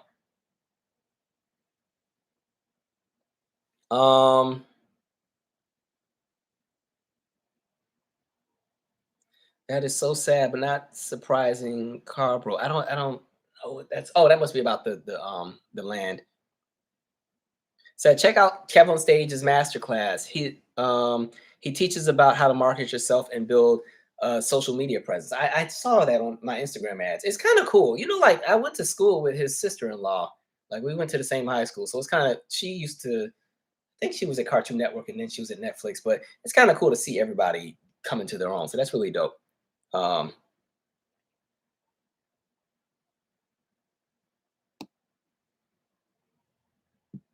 all right. Okay, I made it to the bottom of the chat. So I have let's how much time? Dang, it's midnight. We've been on that. Oh, you know, I was late. I was 15 minutes late. That's why. Okay. About to say. I guess I need to get off this soon. But yeah, this has been a really dope live. I think I covered everything I wanted to cover. Um, yeah, I don't want to do any more trauma stories tonight, so I'm gonna bypass one last story that I wanted to cover, but I'll do that as a separate video. I think we covered enough heavy stuff tonight. All right. All right. It says Los Angeles County will now lease the land for $413,000 per year and retain the right to buy it for $20 million. Hmm. Says if you go to 1881, you may have trouble moving forward, but look at the death announcements in those areas. Yeah, what we kept looking at was all the census, um, all the census documentation from that time period. Um, I think I showed you guys like some of the Did I show you guys some of the pictures of some of these relatives I had from way back when? I think I can't remember if I showed you, but I'll show it again. Which is kind of cool. I can show you my great grandmother and her sister. So like all these people were gone before I was born. My great grandmother died from TB, and so my grandmother was actually raised by her brother. Um, let's see if I can find it really quick. All right, this is Calvin. Okay, I think this is what I'm looking for. Oh yeah, so we got all these census documents. I don't think this. It's kind of cool. Look, it's kind of cool when you can kind of dig into history. This would have been my great grandfather. He was gone before I was born. This would be Calvin here. This is boom. Can y'all see that? Boom. That would have been my great grandfather. I was long gone before. Yeah, I was gone. My grandfather was gone before I was born. And then where is the dang? This is like when you didn't even have pictures. You still had to stand and get portraits painted. This would have been the great damn. How do I show this? Can y'all see that? I got this dang glare on here. This would have been my great grandmother. Like it's not even an actual picture. It's like a painted portrait. That's when you had to stand. That's why nobody used to smile because you had to stand still for about an hour when you join the earth. Let's see. I'm trying to find the one. I'll find it another time. Yeah, so we got all these different documents. Like we found like the birth certificates from some of these folks. Um, there's also some discrepancies with our last name. Somehow, an S was added to the last name of some of the relatives, but not some of the others. So that's what's made it hard as well, because some got an S at the end of their last name, the others don't. So it's a mess. Oh, great question, and I'm glad you asked. When is the next podcast? So right here is literally my notes for it's 7 pages of notes. I recorded the episode some weeks back and I did not like it. And I was like, I'm gonna go back and redo it. So I decided to redo it. And it was because one, it was way too long. I try not to make the podcast episodes more than an hour. That one was like 2.5. And that was only about year one of working with kids. I was like, we got to figure out how to bring this down and stick to the main point. So it's supposed to come this weekend, God willing. But I also had to pause because there were some conversations around some opportunities. And so I had to pause and wait for things to clear before I could make another episode. But yeah, the podcast should be here before the end of the week, God willing. If not, it'll definitely be here. But I said that a few times, so hold me to it this time. All right. We are going to call it a day. Oh, I think there was a fire either at that time or the census before, but you may also check sales records. Not saying your family was slaves, but that's in a, oh, well, I know we already know for sure the family we already know we came from slavery. It's not even a question. Um, because those kind of family narratives where people kind of talk about where they came from. So we know that part is there. We just need the documentation of who was where on what farm. That'll get us a lot farther. All right. I'm going to call it. Oh Lord, y'all! Let me get off this thing. Updates on the next. So what happened? I have not started it yet. I'm tired. I'm tired. But I have decided that the next one is going to be Mariah. It was almost about to be Sierra. I wanted to do Michael, but I don't feel like fighting the Michael Jackson fans. They be doing too much sometimes. So it's going to be Mariah, but it's going to be a reversed. So rather than it going from when the artist is at a great peak and then they have the decline, it's going to be the opposite where it starts at the decline and goes to the comeback. So it'll be from glitter to emancipation. I don't have a release date in mind, but it'll probably be sometime in February, to be honest. Let's see. What do I look forward to seeing Janet on tour? Let me take this for so high. I mean, I'm just happy to go see her. At this point, I've seen her enough times where she don't even got to do nothing on stage no more. I'm gonna be content. But I really enjoyed the set she had at Essence that I saw. It was kind of dope to see her more confident actually singing. Everybody knows she likes to have the backing track support, but it was interesting to really see her actually put more emphasis on the singing. And I think she'll do that more because she doesn't do as much dancing. It's fine to accept that she's gotten older. She can still dance when she wants to, but I really like the musicality that existed with the Essence show. So I mean, as long as she give me something like that, I'm cool with it.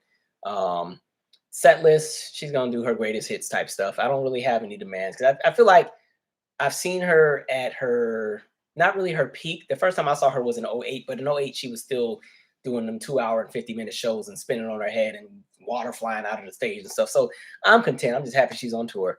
All right. I normally see her twice, but right now I've only bought tickets to one show. Just because I don't know what my schedule is going to look like for the next few months. So I don't want to buy 2 shows at another city and then I'm stuck. So um, we'll see. But I also got tickets for Jill Scott and Anita Baker. Why did Janet wear the key earring? She said she had a bunch of animals at the house when they were in Havenhurst, and so that's how she kept up with the keys. Did I ever go back to see the Soul Train Awards? You know what? I did not. I don't think I did. And the reason why, I don't know if y'all can tell, I moved. Like I don't live in the same apartment anymore. I don't know if you noticed, like now this goes to another room.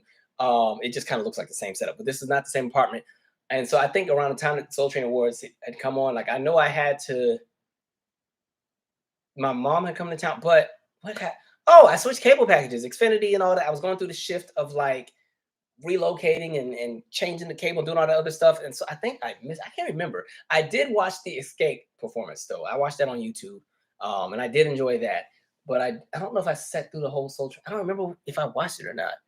Clearly it must have not been memorable if I can't remember, because that's my favorite award show.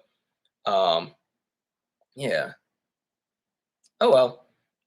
Anyway, it is a wrap, guys. I need to go to bed, but I can't go to bed because I need to finish this other stuff I'm working on. Yeah, I thought y'all would have noticed, especially in the other shots when the counter is different where I sit with the books. It's a different shot. I'm gonna have to figure out something else. I'm gonna just buy me a bookshelf and find a new wall. Yes, Them neighbors were working my nerves. But you know what? At least the neighbors spoke. I don't like the neighbors in this building because these neighbors are on some other stuff. They rude and nasty. They don't speak. I'm like, what is y'all problem up in here? They be running around here like they running and they somebody important. I can't stand it. Folks be rude these days. Oh, Sam J, you are lucky. The first janitor you went on was the Velvet Rope tour. I wish. That's the first tour I saw on tape. But no, I didn't see her until the Rock With You tour. Yeah, that was still a really great show though, and I got to see it twice. That was a dope show.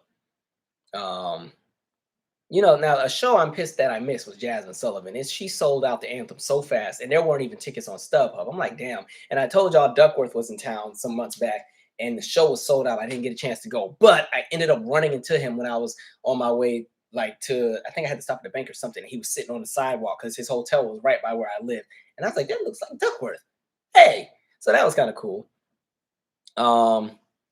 All right, guys, I'm going to go and finish what I need to do. I do have some other content for you guys later next week. I'm going to focus on the podcast because I really want to get it out. A lot of you guys keep asking me about my experience with kids. And so the next set of episodes is all about running the community center. There are some really, really funny stories, few sad ones, some that are going to piss you off, but it's some great, great content. So I can't wait to share it.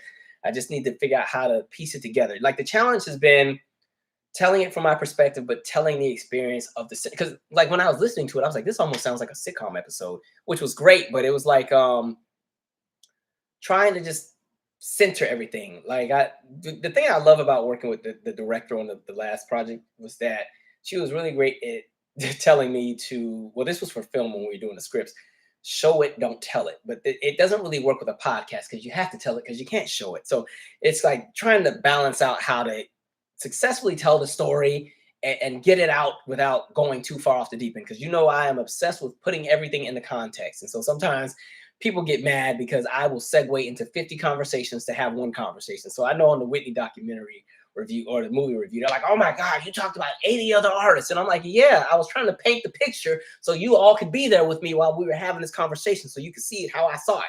But whatever. Anyway, this has been dope. We'll catch up. I'll probably do another live in maybe 2 or 3 weeks. And like I said, I have some other content that I need to upload soon. So thanks for hanging with me. Stay safe, stay sane. Everybody who is in the path of all this crazy weather, please follow and adhere to whatever safety precautions they have given you all. I do not want to hear about any more tragedies.